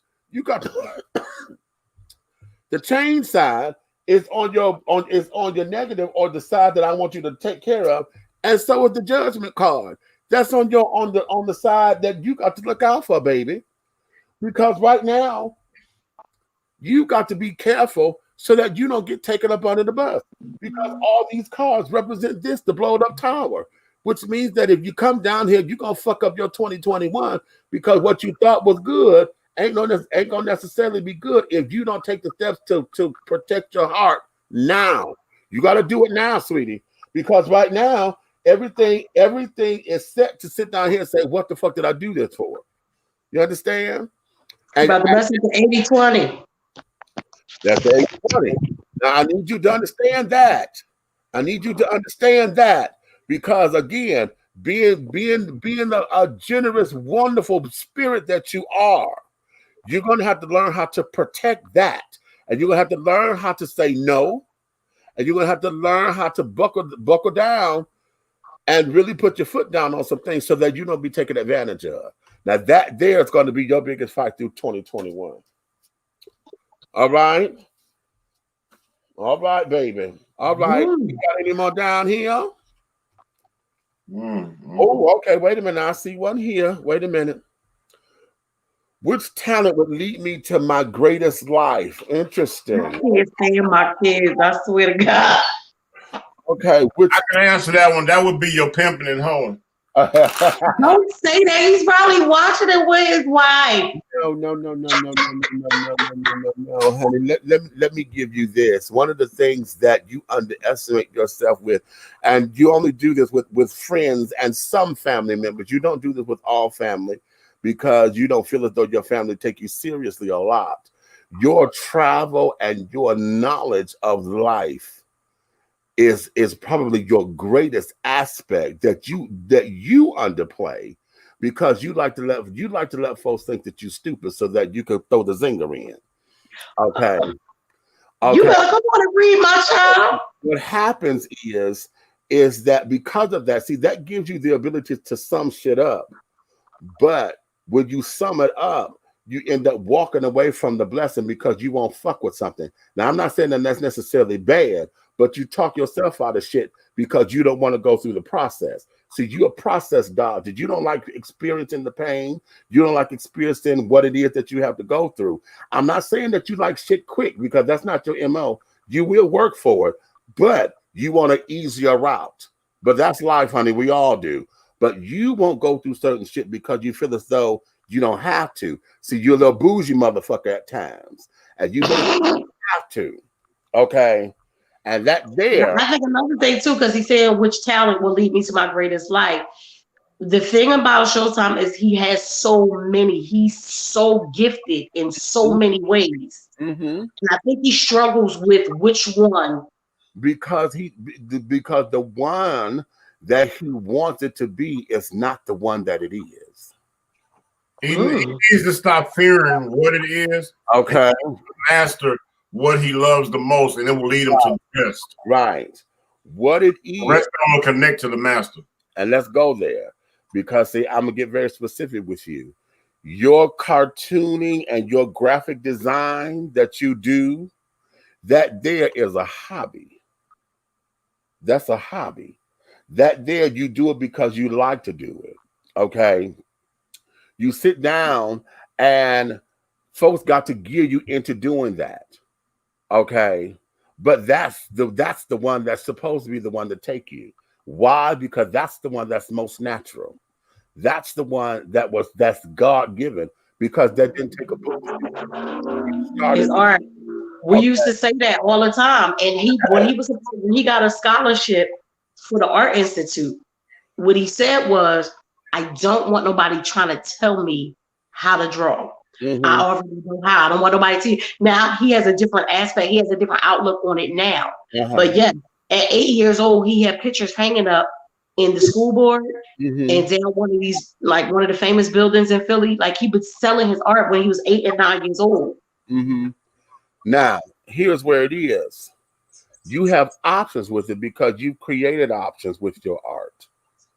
The question is, how do you want to do it? Because, see, the options are up to you now. Okay. Another thing that you like to do that you downplay, and that there is the art of conversation. See, to be in front of a camera, to talk, to sit down there, to set folks straight and to tell truth is something that you want to do. But because of your military affiliations and carrying on, you don't want the hassle of feeling as though somebody watching you, somebody after you, somebody gonna come after you because they feel as though you're talking too much. All of that is something that you don't want to do because of the knowledge that you already have about what our government and country is all about. So that there has you jaded to some regard, but not because you're not fearful of it. It's just that you're looking to build a legacy and don't want your family tarnished or don't want anything to come after you because of something that you said. Okay. But that there, you could do all that through your art. You can tell stories through your art. That there is called creative license. You're able to. I want you to think of the movie Enemy of the State and those kind of movies. Honey, they've done told what the government is doing all damn day. Okay, but because of the literary license that it has, okay, either folks gonna believe it or they're not. Okay, and it gives the audience time to make up their own minds. We got conspiracy theories here, this, that, and the other, blah, blah, blah. Another thing that you like to do too, you like to push buttons because you're a pot stirrer. You're one of my pot stirrers, honey. You love it. See, you would think it on purpose just to get the pot rolling and to get folks. You like to wake folks up. See, your MO of waking folks up and being woke is not to play devil's advocate. You have the opposite argument of the one that you wish. See, that's a good debater. You're able to debate on both sides of the argument, but you will have your position, but you will fight the other side just to stir the pot. That is a good communicator. That there is a talk show host. That there is somebody who could sit down and be one of these children, Anderson Cooper or a Rush Limbaugh or them kind of children. You understand? And you're able to do that. But like I said, you don't necessarily want that to be your legacy because here's the thing. You don't like having your face out there. Okay. You don't see if you could do that behind the scenes, that'd be cute, which is why radio would be lovely for you.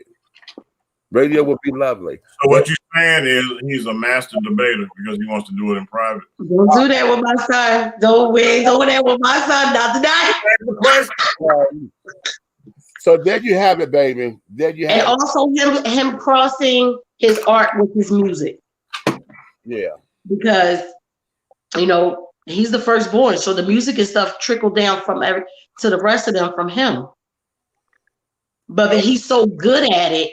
Can I give? It was like it's that something that he never took as serious as the rest of them. Can I give something? I want to give him this, okay?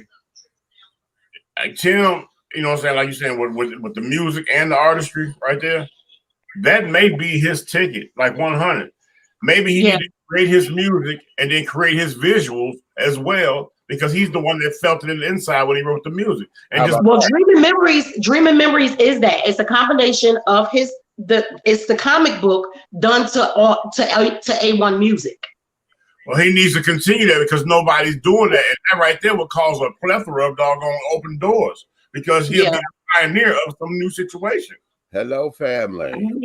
Because you know, what was that, Tim? The year before last, when he was #1, the digital download on Amazon in the UK. Okay, how about that? Wait a minute. Does the reading have to be about your life, or could it be about someone else? Whatever question you want, baby. Ooh, come on, Tay. I'm only giving one question, honey. So whatever question, it doesn't have to be you. Will I ever get over my insecurities so I can become the star I think I am, honey? First off, stop thinking and start walking in it. You have to walk in it. You have to walk in it just like you know your name, honey. Okay? You have to listen. You already saw your name on the Hollywood Walk of Fame, bitch. All you got to do now is say what street, what corner, what intersection that is on, because you see it. You already see it. So now what you have to do is now get yourself there. Okay? You get yourself there. Stop thinking about it. Start knowing it. Because it's the whole thing about try. I'm learning to take the word try out of my vocabulary. Either you do it or you don't. Yeah. Okay? Either you do it or you don't. Okay? Not the star that I think I am, the star that I am. Okay, the star that I am. How do I get over my insecurities to be the star that I am? Now let's go there. Let's go there. Oh, yes, Miss Barbara G. Oh. Okay. Oh, my. Yes. Interesting. See, Barbara, you and I had a conversation when you were here.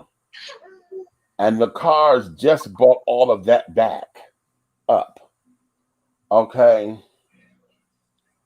The car just brought all that back up. And what I'm going to say publicly is this.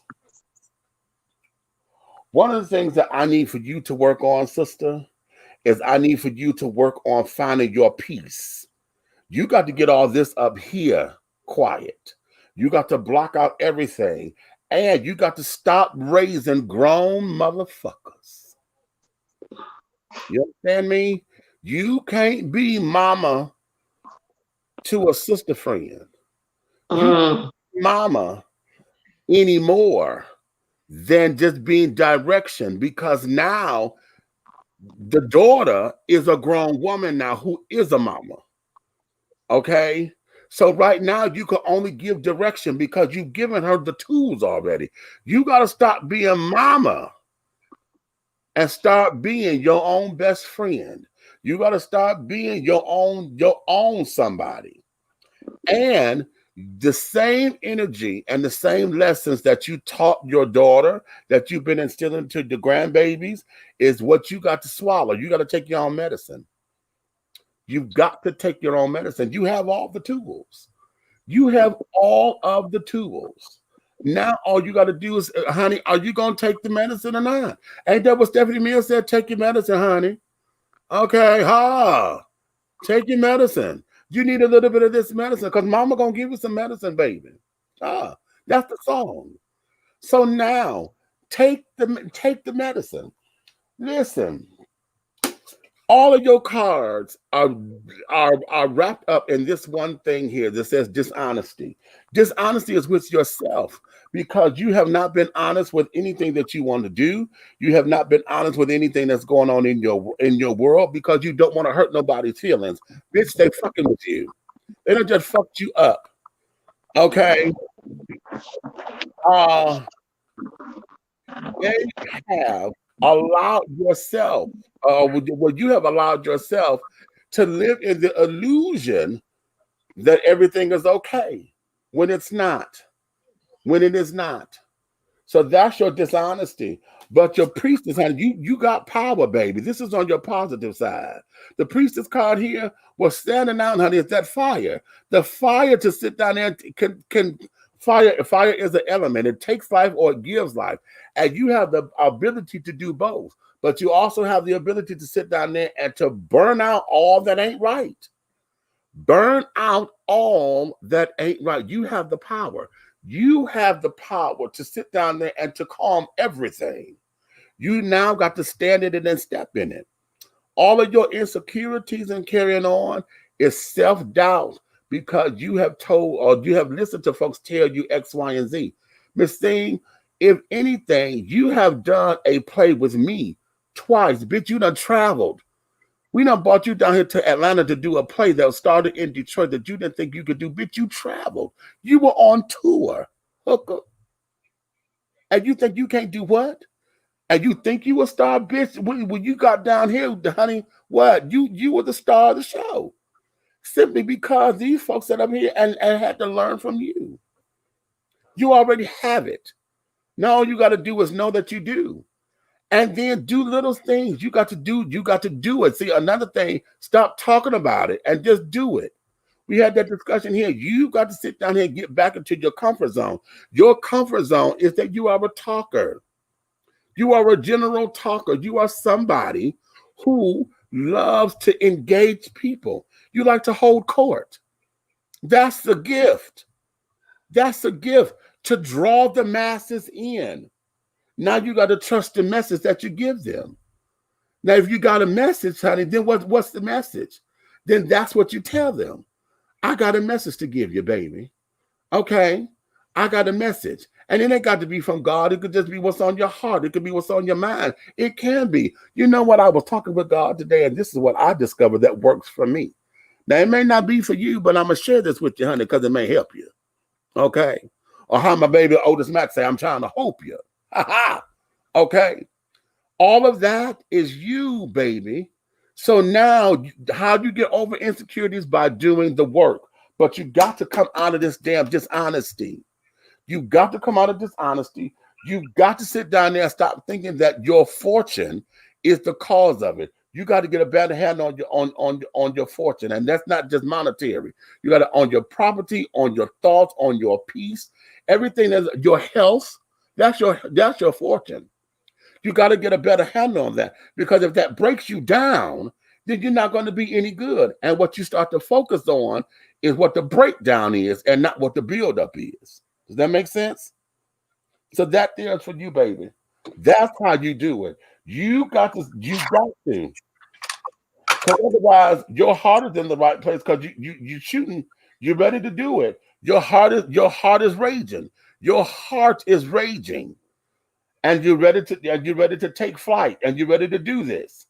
Okay, but you got to get rid of all of the forces around you. You got the power to do it, but you can't be afraid of what the outcome may be, because as long as you're afraid of the outcome, you won't make a move, which means that you're telling the outcome, I'm just going to settle for a failure, and you don't settle for that. You talk too much for it. And that's not a bad thing. You talk too much to let failure be your end result, because then what's your message? You understand? Come on, baby. You could do this. You could do this. All right. Praise the Lord. Okay. Praises. Okay. All right. What's the next one? Why do I feel like God gonna get me if I do one of these readings? That's my question for real. Okay. Now, off the riff, just off the riff, baby, it's because of your traditional training. I want you to think of it like this. If you were going to your pastor, or if somebody at the church or somebody said, you know what, the Lord told me to tell you this. That'd be any different from me doing what I'm doing. See, everybody that said that because I'm doing this with the cards and this, that, and the other, you know, that is something. And to be quite honest, I don't need these cards, and let me put them down. Because see, let me give you this, sister. Oh, wow. One of the things I need for you to do, baby, I need for you to take focus. I need for you to understand that you are a big old bundle of love, just the way that you are. I need for you to come out of that mindset of, because I'm a big woman now, that things got to change. You may have to do stuff a little differently, but you got to get your self-esteem built back up. And part of that self-esteem is you got to take that across the board, because your children are looking at you as the type of woman that I'm going to have when I become an adult. Now they may not be able to process that and articulate that now, but the woman that you are is going to set up the kind of woman that they need to look for when they become older. You understand? What you accept in their behavior as young men, what you accept in behavior from the men that you court, is going to show in your actions. So I need you to get on point with your whole countenance, sister, and what you believe to be you. You're a hard worker. You're a hard motherfucking worker. I need you to be just that hard when it comes down to your femininity and being a woman. And know that it's okay to be a woman. You ain't got to be strong all the time. It's okay to say, you know what, I need a man up in here to do this. I need a man to take the trash out, honey. Oh, no, I need for you to open up my car door. I need for you to have fun being a girl again. Because with the fun that you're having is cute. It's real cute. But I need for you to understand what it is to be a woman. You understand? I need for you to understand what that means. I need for you to understand and enjoy it, and know that it's okay. You got a little boyfriend, a little gentleman calling, carrying on, which is cute because it speaks to your needs. Now I need you to speak to your womanhood. Understand your value and your power as a woman, because you need to put that crown back on your head to understand the queen that you are, and don't just let it be mouth. You know, just talk, because there's more than just talk. And you need to hear that on a constant basis. You need to hear that on a constant basis. You need to get back to your writing, because you left all that alone, sister girl. You left all of that alone, because that there is your passion. That's your way out. Your writing is your way out. Even if you don't do anything with it right now, you need to continue to write. I agree. You need to continue to write. You've gotten so far away from that, it's ridiculous. That you can still tell a story, but you've gotten away from it. But now I need you to have fun with it as a woman. Give it to me from a black woman's point of view at that. Come on now. And I need for you to stop wearing everybody. I think this is a theme tonight. I need for you to stop wearing somebody else's junk, because a lot of your weight is somebody else, or you're carrying somebody else's weight because you have internalized somebody else's bullshit. Namely family stuff, and you know what I'm talking about. That's not yours to carry. It ain't yours. Let it loose. Let it loose, because you got your own family to look after. You hear me?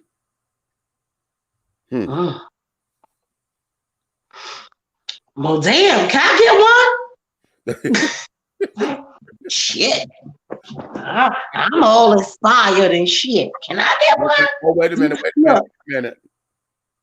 Okay, will my two businesses that I have in progress be successful and go into corporations? Ooh. All right. Here we go. Your two businesses, sister. Oh. Your two businesses, baby. They're going into corporations, but I need for you to become the research person that you need to be in order to get your business in order. Because right now, to be corporations, they're going to be corporations in word and in deed, because your paperwork will be right. But I need for you to work on understanding the dynamics. I need for you to work on understanding what it is that you're getting into. Because see now, and I'm going to say this like this, so all my Caucasian children don't get upset, because this is what it is. I need you to think like white children do, and when it comes down to business. As a Black woman, as a Black entrepreneur, I need for you to get down to the science of what it is that you want to do. And you got to know numbers so that you can know how to infiltrate the corporations. And you got to get on your marketing. I think I'm talking to myself on that too. You got to get to your marketing, because see, your marketing is going to propel you. That's going to propel you forward. And then part of the problem is, I think you're trying to do this simultaneously. You're going to have to start doing one first. Which one is the driving force? If you launch them both together, see which one picks up momentum first and start with that one. So that way the other one can nurture, you can nurture that. You can sit down there and plan and this, that, and other, because otherwise you'll run yourself ragged. You will run yourself ragged, honey. Okay? So if you're starting them together, see which one has the momentum first, and let that one be the one that you put your energy in, while the other one you do the back work. You get your stuff together. You get that together, and this, that, and the other. Okay? As far as them being successful, now successful is a relative term. Okay? I'm gonna say yes, because you're gonna have them up and running. But I'm gonna say this. Successful also means that you have to be willing to do the work, and you have to be willing to understand that when you have a loss, it doesn't mean that the business folds. It means that, okay, that idea didn't work and let's try something else. Or it means that I got to back up because I may be going too fast, regroup, and then start again. So I need for you to understand that, because you'll be a hothead. You a hothead, honey. If something ain't going the way you want it to go right now, baby, you'll sit down there and you'll huff and puff and blow the house down, and then expect miracles to happen because they're supposed to, because I'm who I am. Damn it. Okay. And what I need for you to do is to understand that delay doesn't mean denial. So if you have to take a couple steps back in order to spring forward, it's okay, and know that it's okay. This is why you got to get ready. This is why I need you to do your research and understand your numbers. And it's like the stock market. You got to sit down there, because you're going to have your ebbs and flows. And you know that part. That's in theory. You know that in theory. But what you got to do now is get into the practicality of it and see it. You got to write that shit down, and you got to see it on paper so that you see how it flows, so that you know how to work around it. Okay? Yeah. Okay. And there you have it. Oh, okay. Okay. I have a business plan already. Just need to know where to shop it. All right. Okay. So that's why you got to do your research, baby. I was going to say that's the research part. You got to do your research to see how that goes and how that flows. Okay. Let's see. The cars don't come with me. Meats just rent me from head to my toes. I haven't gotten so far. Got so far away from writing. Me and my mom was just talking about how I need to get back to doing me. Hello. Well, didn't I say what I say is gonna confirm itself? It's going confirmation is confirmation, honey. Okay. I forgot to say hi to everybody. I got so excited when when it was asked a question. I've been dying to get a true answer from me. So hey Barb, hey girl. We will be back so we could go back to lips, girl. So we could get another kick a bitch to the curb. Okay, right. Okay, that was the cocktail, honey. Okay. Woo, that thing was good. Okay, let it loose. Love that. Come on, Tracy. Okay. And then okay. So there are no more questions over here. All right. Well, wait a minute. Let me go see what's going on over here. Make sure. Let me make sure. Okay. Hey, cheering. Okay, YouTube is doing their thing over here. I want to see what's happening and things. Okay. All right. We all good. We all good. Okay. So there we have it. I ain't get mine. Okay, hold on. Look, so y'all know that we will my book be successful? I know that's the second question. He already had one question, honey. I already told you I get one question, but with my do the work. Well, honey, again. Oh, but okay. Here's the thing with that, darling.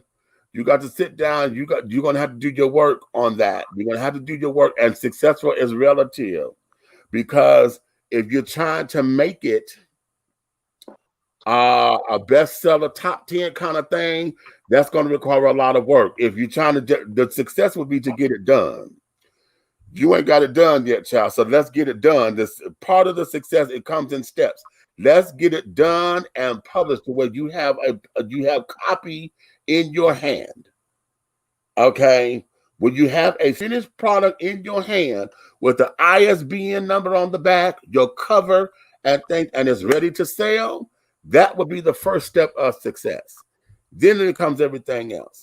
So let's work on that. So will it be successful? Your success is going to come in stages, but let's get the book wrote first. Okay. All right. Now, what you want, Aunt Nikki? You got one question. Just give me what you got. I ain't asking nothing specific. Whatever you got for me, I'm going to take it. We got to let the people know that we believe you in your stuff. So we got to have it at home, too. Okay. Well, let's see what's happening. Let's see what's happening. Now, okay. I'm going to say this. I don't like doing this, but I guess I wouldn't be myself if I don't. I was going to say, come on, we got to be genuine for the people. I always talk about, when we talk about on here, I'm trying to be as transparent as possible, because sometimes it may help somebody else. So whatever it is. The whole thing of it is this, and that there is. See, I see, to talk about the Cash App like some of the other children do, or app, and if y'all feel it, that there, and for those of you who questioning, well, how can I? My Cash App is there. Whatever, I do charge. I do have a set fee, but that's for those who sit down with me and we take time. Okay. Right now, we're just doing this and carrying on, because I'm giving y'all one question. Usually, when I sit down, I do a general and I give 3 questions. Okay, that's usually $50. But we don't do all that here, at least not now. This here is what it is. So if you inclined or feel the need or whatever, the Cash App is there, and let whatever God put on your heart is what it is. If it's just sending up a prayer, say thank you, me, I will accept that too. Okay, this here is not all of that, because I get a little funny about that, which is part of my reading from myself, because we just said, who did I tell that to? Your gifts are what it is.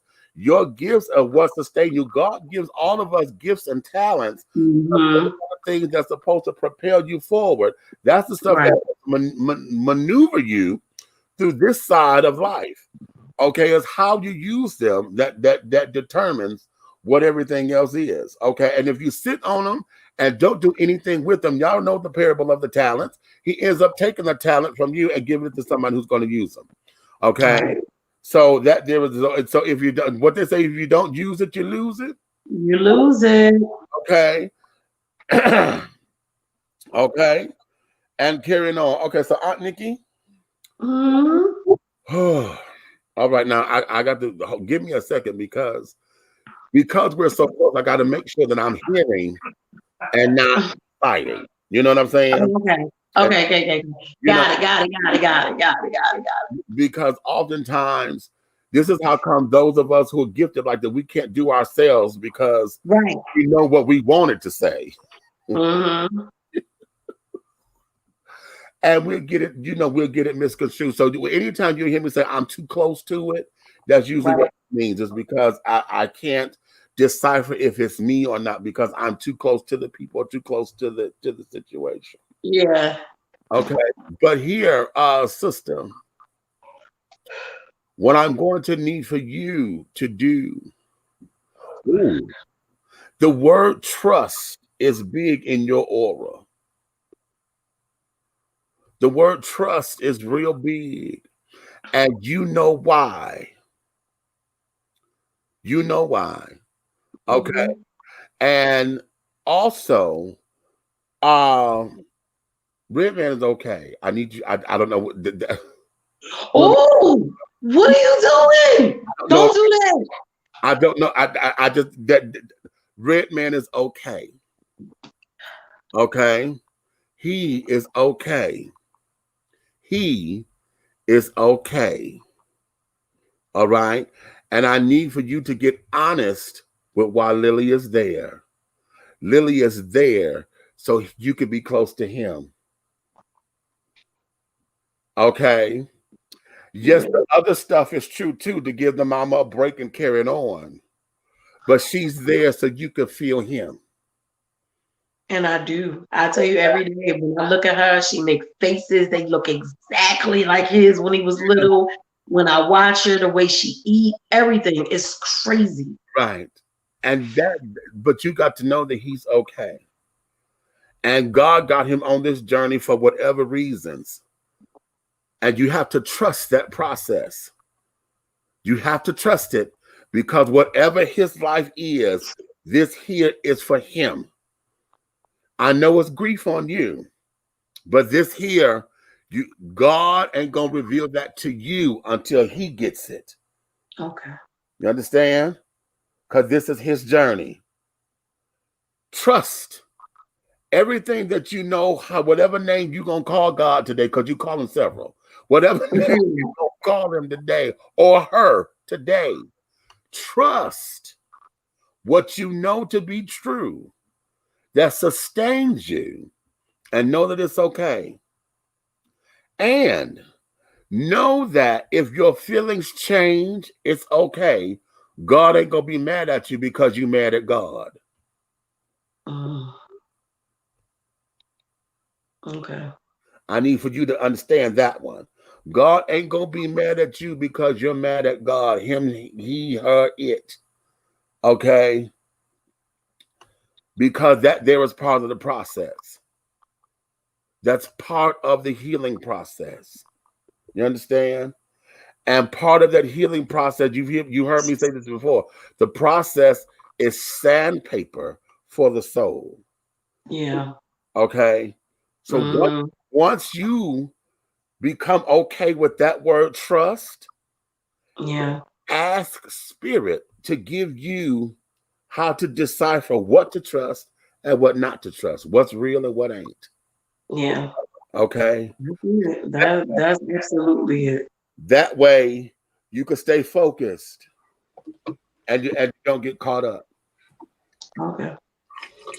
That was yours, baby. I got it. It definitely was, because it made me cry. So I'm all right. Eric got one. Eric said, what?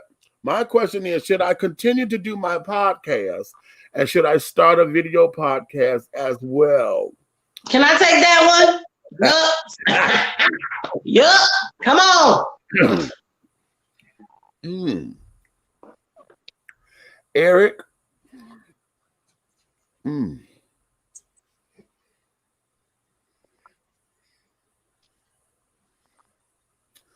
Your passion is communications. That's your passion. Your passion is communications. You prefer the radio, but everything in you wants to do a video because you're looking at it from a business standpoint, as if they see me, they'll be able to relate, and this, that, and the other. Your passion for communication is writing. Your passion is making sure that the information is told, and your passion is also fact checking. Meech. Yeah. Eric Buckner is supposed to be doing a show 5 days a week on different platforms and different networks called What the Buck with Eric Buckner. Oh.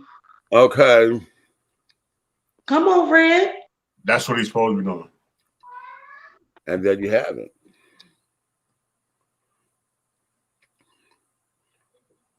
And there you have it. And there you have it. That's what he's supposed to be doing.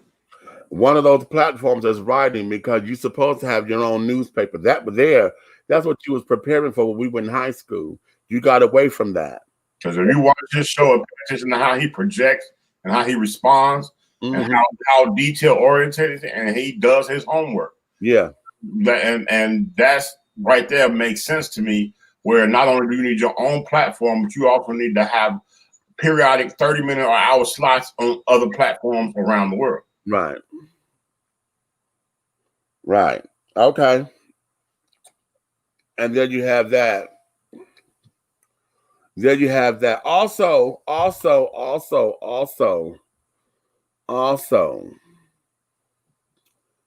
you too, Eric, you need a debriefing board or panel or a group of people that you could decompress with, because you hold so much to where you got to find your peace again, and you don't get backed up a lot, because what it is, this is normal for you. You become you know how to be fluid when a lot is on you, but you got to find your niche or your village or a set of people that you can trust, or person. Maybe it's one person, but you got to get your support system to where you could decompress, so that this doesn't get to you. It doesn't become personal. See, the type of information that you like to give, honey, if for the culture and for the movement or whatever, you are the James Baldwin type. You're the one who to be out there, to write the books, to have the orations, to sit down there to challenge the status quo, and then to make it happen. You understand? You're that kind of force. And so because you're that kind of force, you got to have people where you can decompress. And also, I don't like using this word because oftentimes it's used as a weapon, but in your case, it isn't. Make sure, if you're trying to be private, then be private. If you're going to let it all hang out, then let it all hang out.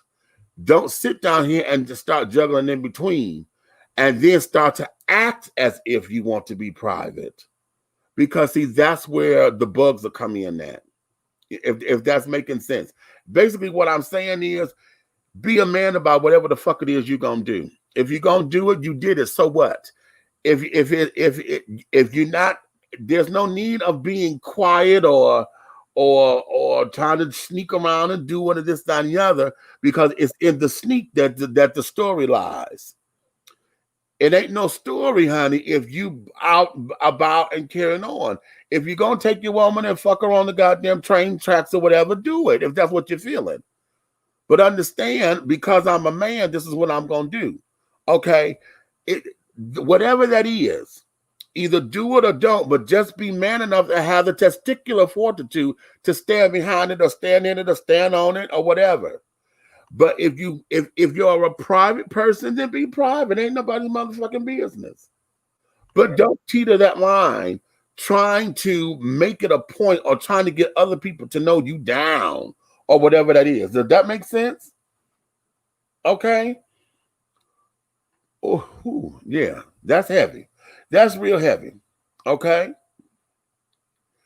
My feedback, my reading was on point and was really on my spirit. I know I have the ingredients for what I want, but it's so many paths I get confused. My biggest issue now is how to show the progress of gratitude to the universe. You show it by saying thank you. You show it by doing it. Again, see, y'all know about the law of attraction. Everybody wants to believe that opposites attract. Opposites cancel out each other. Light and dark are opposite one another, and they need each other to exist. But if they come together, they cancel each other out. Okay? Hot and cold. Hot and cold have to exist because one can't exist without the other. But if you try to come together, they cancel each other out. Okay?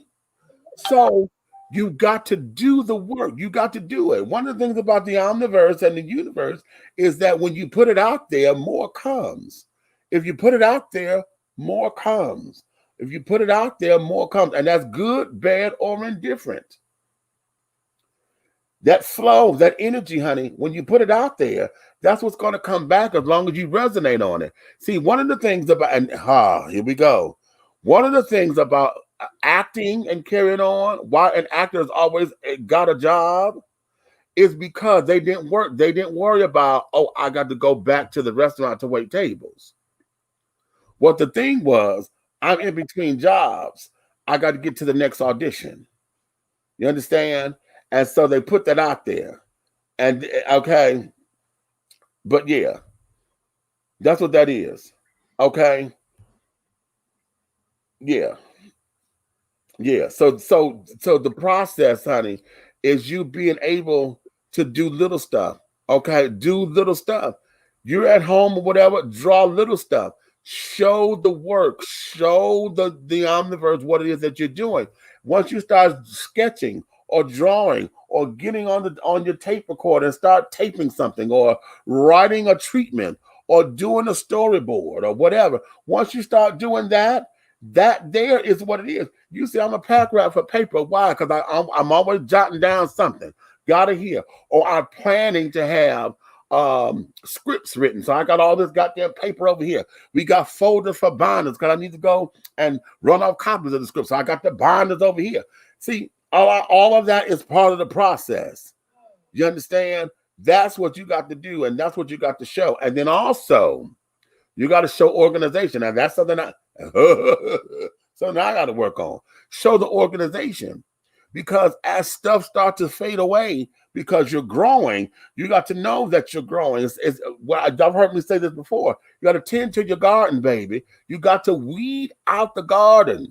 If the tomatoes are growing, honey, you got to go and pull out the roots or those bad leaves that they doing nothing. Why? Sure. Wait. Okay? Because it's dead weight. Okay. Not really sure, but I feel the last thing you said will reveal itself to me in time. Very intrigued by what you said, Red. Expound briefly, if you would. Thanks for all the vote of confidence. Look, you know what? Have you ever seen some? Okay, you like Tom joined him on the show, right? Mm-hmm. He's the fly jock. You can hear him in every state, on every station, different state, all the main stations. He don't move around like that. He's in one spot and they just transferring the doggone frequency to another. And he knows where he at. He could be standing, he could be in DC saying, "Good morning, Texas." Right. And that's what I'm talking about. Eric don't realize that he has the power through what I've seen. Right. In those many places with those opinions, because the opinions and views that he have and the way he backs it up with the doggone information. Exactly. It's crazy. And there you have it, honey. Whoo! All right, cheering. Nikki just like she read somebody. No.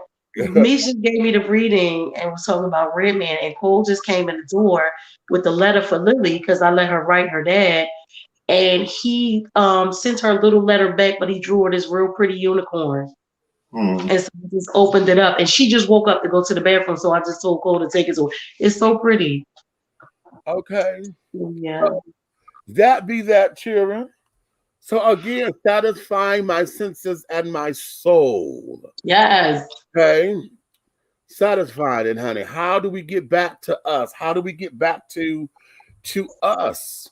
Every path that we're on, honey, is going to lead us back to us.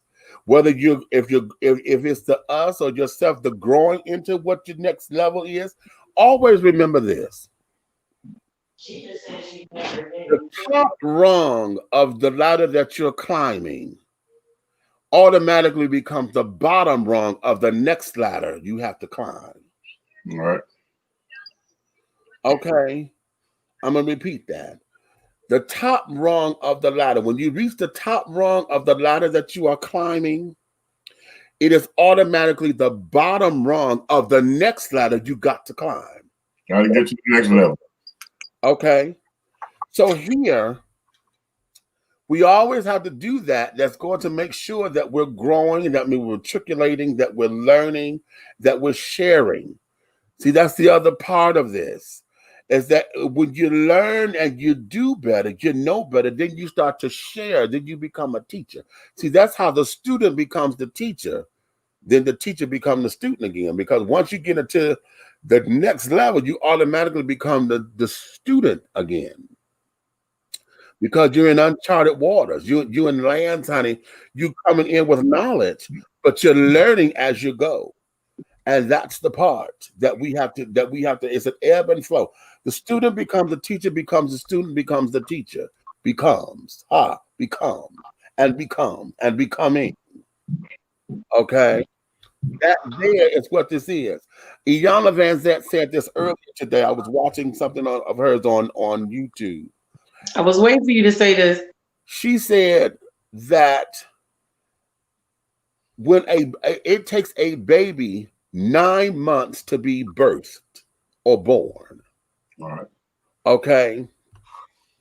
And in that 9 months, she says everything about your life, every 9 months should be something different about you. Whether you changed your hair, you changed the furniture around, there should be something new, different, alive, that sparks newness, that sparks something, or something has been birthed out of you. Okay. Maybe your ideas have changed. Okay. And maybe you see something differently.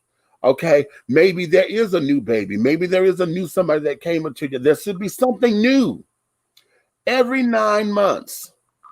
Okay, so let's look at from the start of 2020 to now. September is the 9th month. Okay, when we all came into 2020, we were saying this is the year of perfect vision. What do we have new now? Let's look at debt. Well, okay, and now here's the thing. It doesn't have. It said new.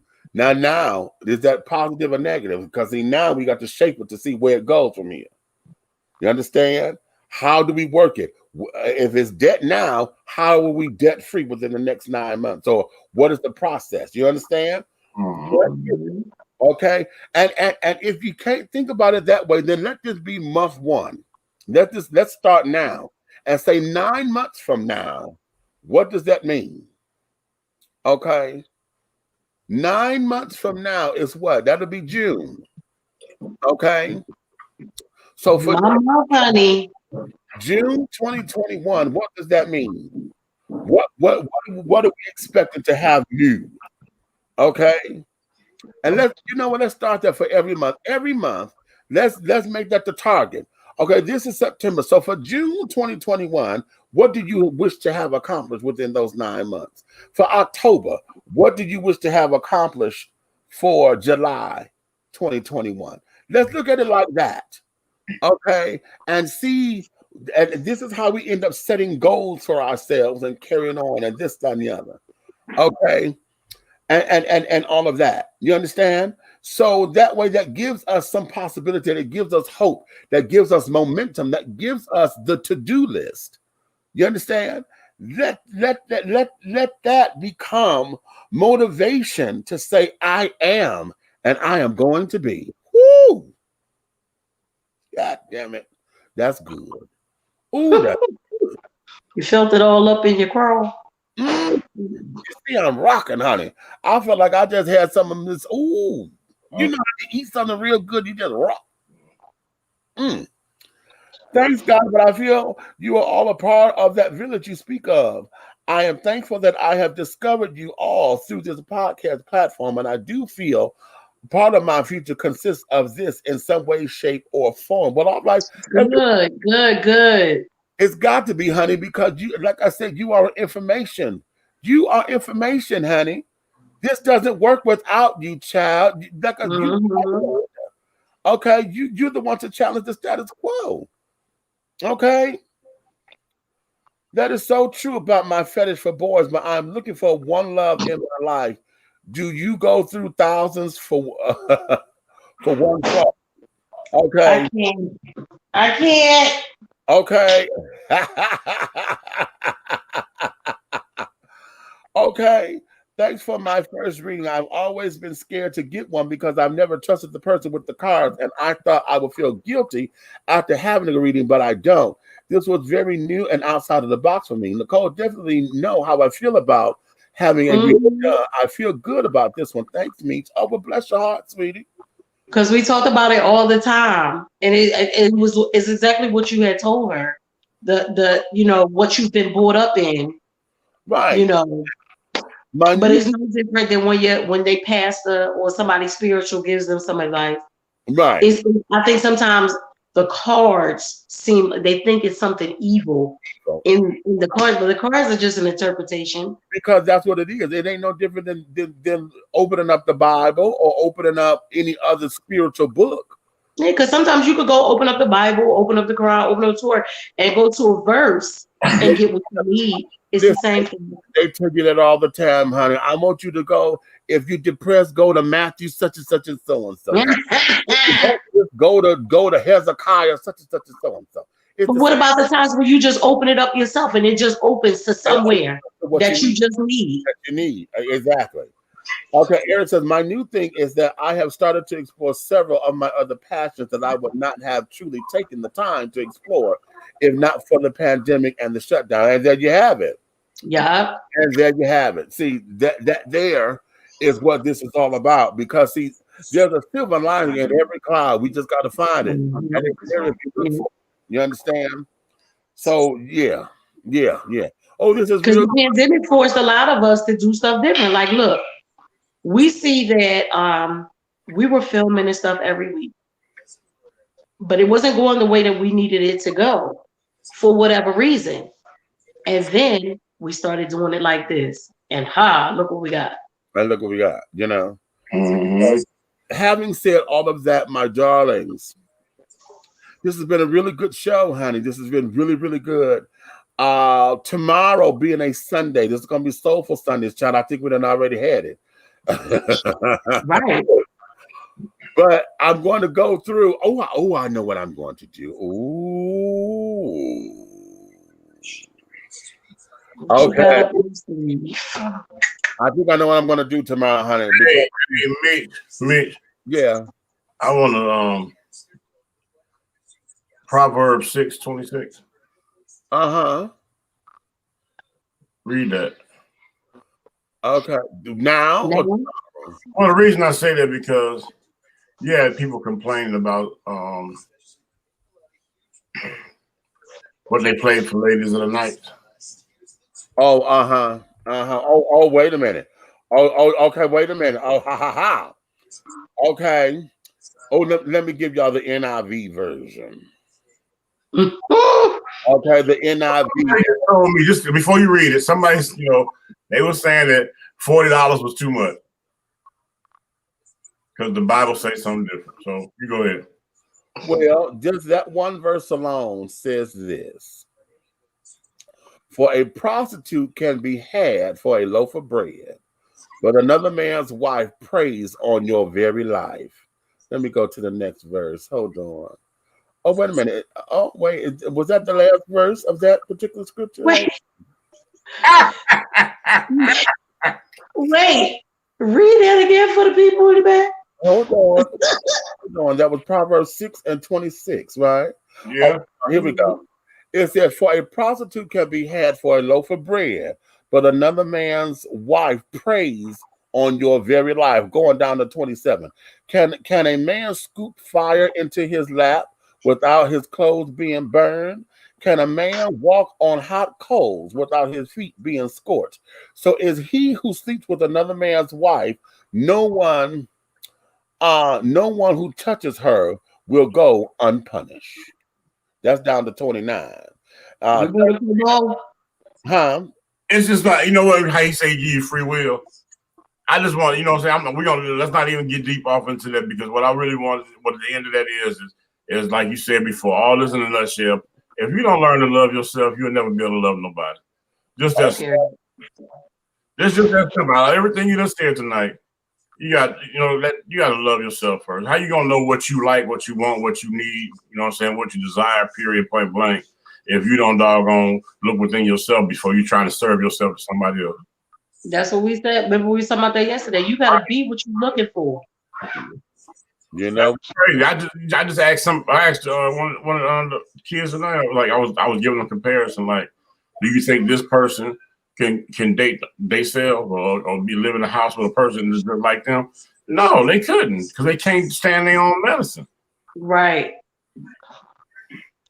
Well, you know what I want to give, because it sounds like we're about to be almost done, to Mitch, to the people like that were asking about, what is going to happen with, their skills or their books or whatever they're trying to do. So for the ones who are scared and for those people who like look to the Bible and stuff like that, I always say in the Old Testament, Psalms to me always sound like a love letter from God. Right. So if you look at Psalms 34:4, and it just simply says, I called upon the name, I always say eternal because I read it from Torah. Called upon the name of the eternal, and he delivered me from all my fears. Boom. Call it out. Ask him to deliver you from your fears. Again, go back to He heard me. He heard me and delivered me from all my fears. Go back to what you know is your power base. Whatever you call that, if you call it God, if you call it Allah, Buddha, Hindu, whatever this is, if you don't believe in any of that and say, I believe in me, I believe in myself, I believe that I have the tools about me, I believe I have what I got what it takes to make it. Whatever your belief system is, go back to that source. Everything goes back to that source. And you have to get grounded in it. This is why when you get up, you've heard me say this before. When you get up and you have to go into the bathroom, particularly for those of y'all who live in a house where there's more than one person, the bathroom is probably the most sacred place because that is the only time when you can close the door and it's only you and your thoughts or God or whoever it is, where y'all are alone. So whatever it is that you do, when you shit, shower, and shave and get yourself together, that is your time to get as personal as you need to be with all of your understanding of your source, because you're cleaning up to get ready to present that to the world. You're having eliminations, to get rid of the old so that you can get the body prepared to take in the new. When you get into the shower, that's a fresh anointing. That's a fresh showering. You're taking off all of the old, washing it away because the old day is gone. To get ready, to prepare yourself for the new. All right. You go back to the source. That there is where you commune so that you're able to move forward. You understand? So always go back to the source. I told you that at the beginning of this. Everything is going to send you back to what your source is for your strength. For your strength. Okay? I feel my move to Atlanta is going to be good if I don't fuck it up. Exactly. Don't fuck it up, honey. Ain't that what Mr. Mason up in here? Okay. For me, it's not enough time in the day to accomplish what I need to do. I honestly feel like I have no fears when it comes to my goals and things that I want to do. I just need more time in a day. No, you don't. No, you just need to make the time. Everybody got those same 24 hours. What you have to do is prioritize. What is important? Okay, sometimes maybe you need to say, okay, Mondays, Wednesdays, and Fridays is such and such, so and so.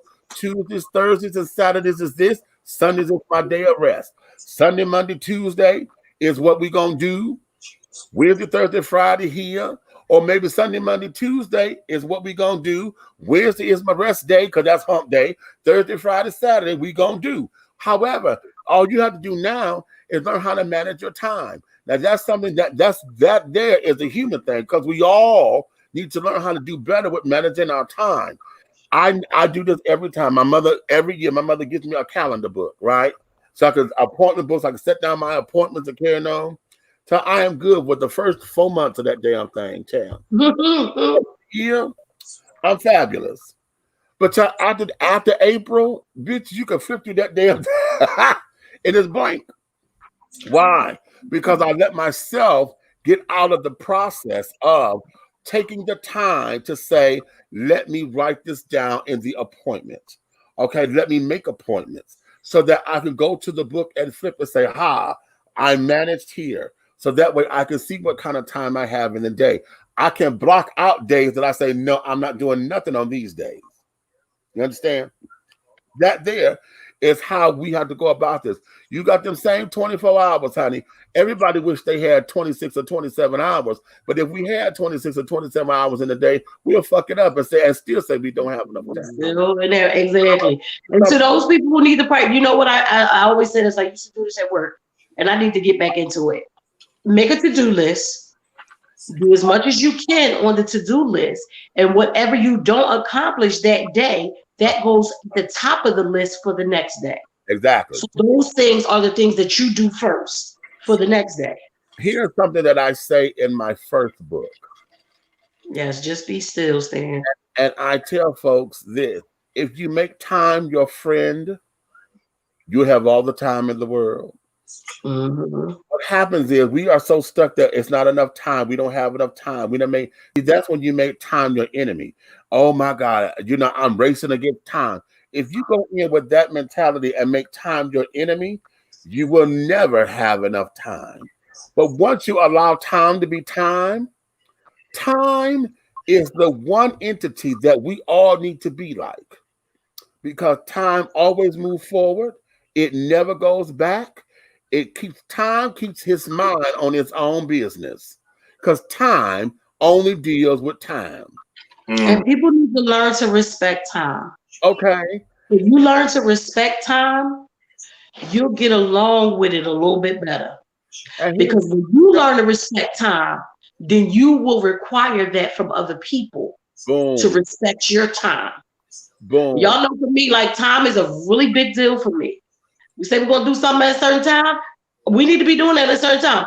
I'm always trying to be early for whatever the hell it is, because I feel like if you're early, you want time. If you want time, you're late. Right. Right. And here's the big thing, and that there is this: time never looks back. When it's gone, it's gone. It's gone. That's right. You can't get it back. What? We all wish we could go back. Because it's moment to moment. We've got to learn that a moment is a moment. You know what? I'm gonna tell you. You said Anthony Marshall's trying to move here. Is that what you said? Yeah. Yeah. Okay. Now this is my advice to Anthony. All right.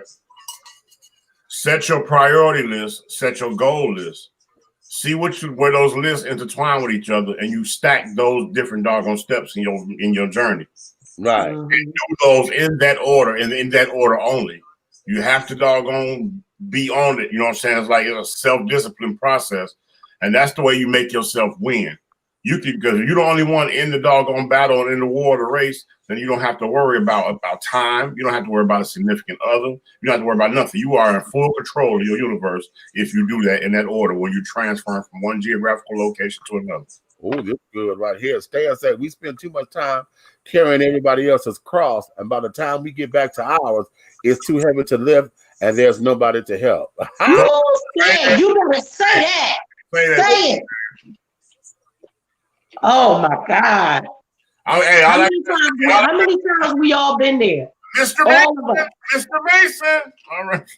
Okay. When you feel like you done did everything for everybody else, and then when it's time and you need even a tenth of what you've done, none of those other crosses that you done picked up.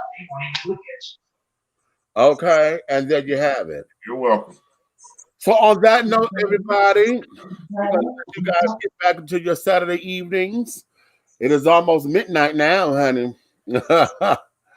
Okay, but this has been fun, And I said, I'm gonna have to be a little bit charged, honey. Okay, I'm gonna have to come in spiritually charged, and I'm gonna have to burn my own sage. Because usually when I do my readings, I got a little setup, honey. I'm burning my sage. I got my candle and stuff here and carrying on, because spiritual counseling requires us to be in. I like to say that I'm being reverent, you know, and carrying on. And this is not to give y'all the heebie-jeebies or the oogly-wooglies and carrying on. But what it does is that it just sets a tone for me and sets a precedent, you know, and things of that nature. So I know the next time that I do this, I don't. I'm gonna order you one of these. Okay. It's beautiful. I love it too. The energy that comes from it is amazing. Okay. So I'm ordering one. Time that we do all this and carrying on, answering questions and giving spiritual advice and counseling. You know, this was a good starter, honey. So having said all that, my darlings, you may finish all of your crumpets, dear, because the tea has been dished. And you can tea, darlings. Ooh. Well, Big Meech and Aunt Nikki and the big guy ally, Big Red, honey. If you love me or love us, tell a friend. If you hate me or us, tell all your enemies, honey. But every last one of them. Get in line, Trick. Shape, style, form, or fashion, everything that we're doing here will move forward, my darlings. So we'll see you guys on the next go round. Sundays is coming up. This is going to be, you know, a Soulful Sunday. So I think I got an idea that I'm going to do. I think I'm going to introduce y'all to Awakening and Revelations, my 2 books. So we're going to probably go from there to inspire you for your creativity and things. And then we're going to see what's in the world today as well. So having said all that, honey, that there is that. So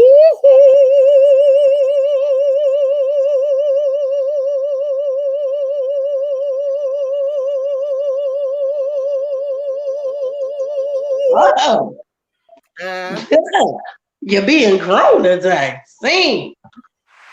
You ready?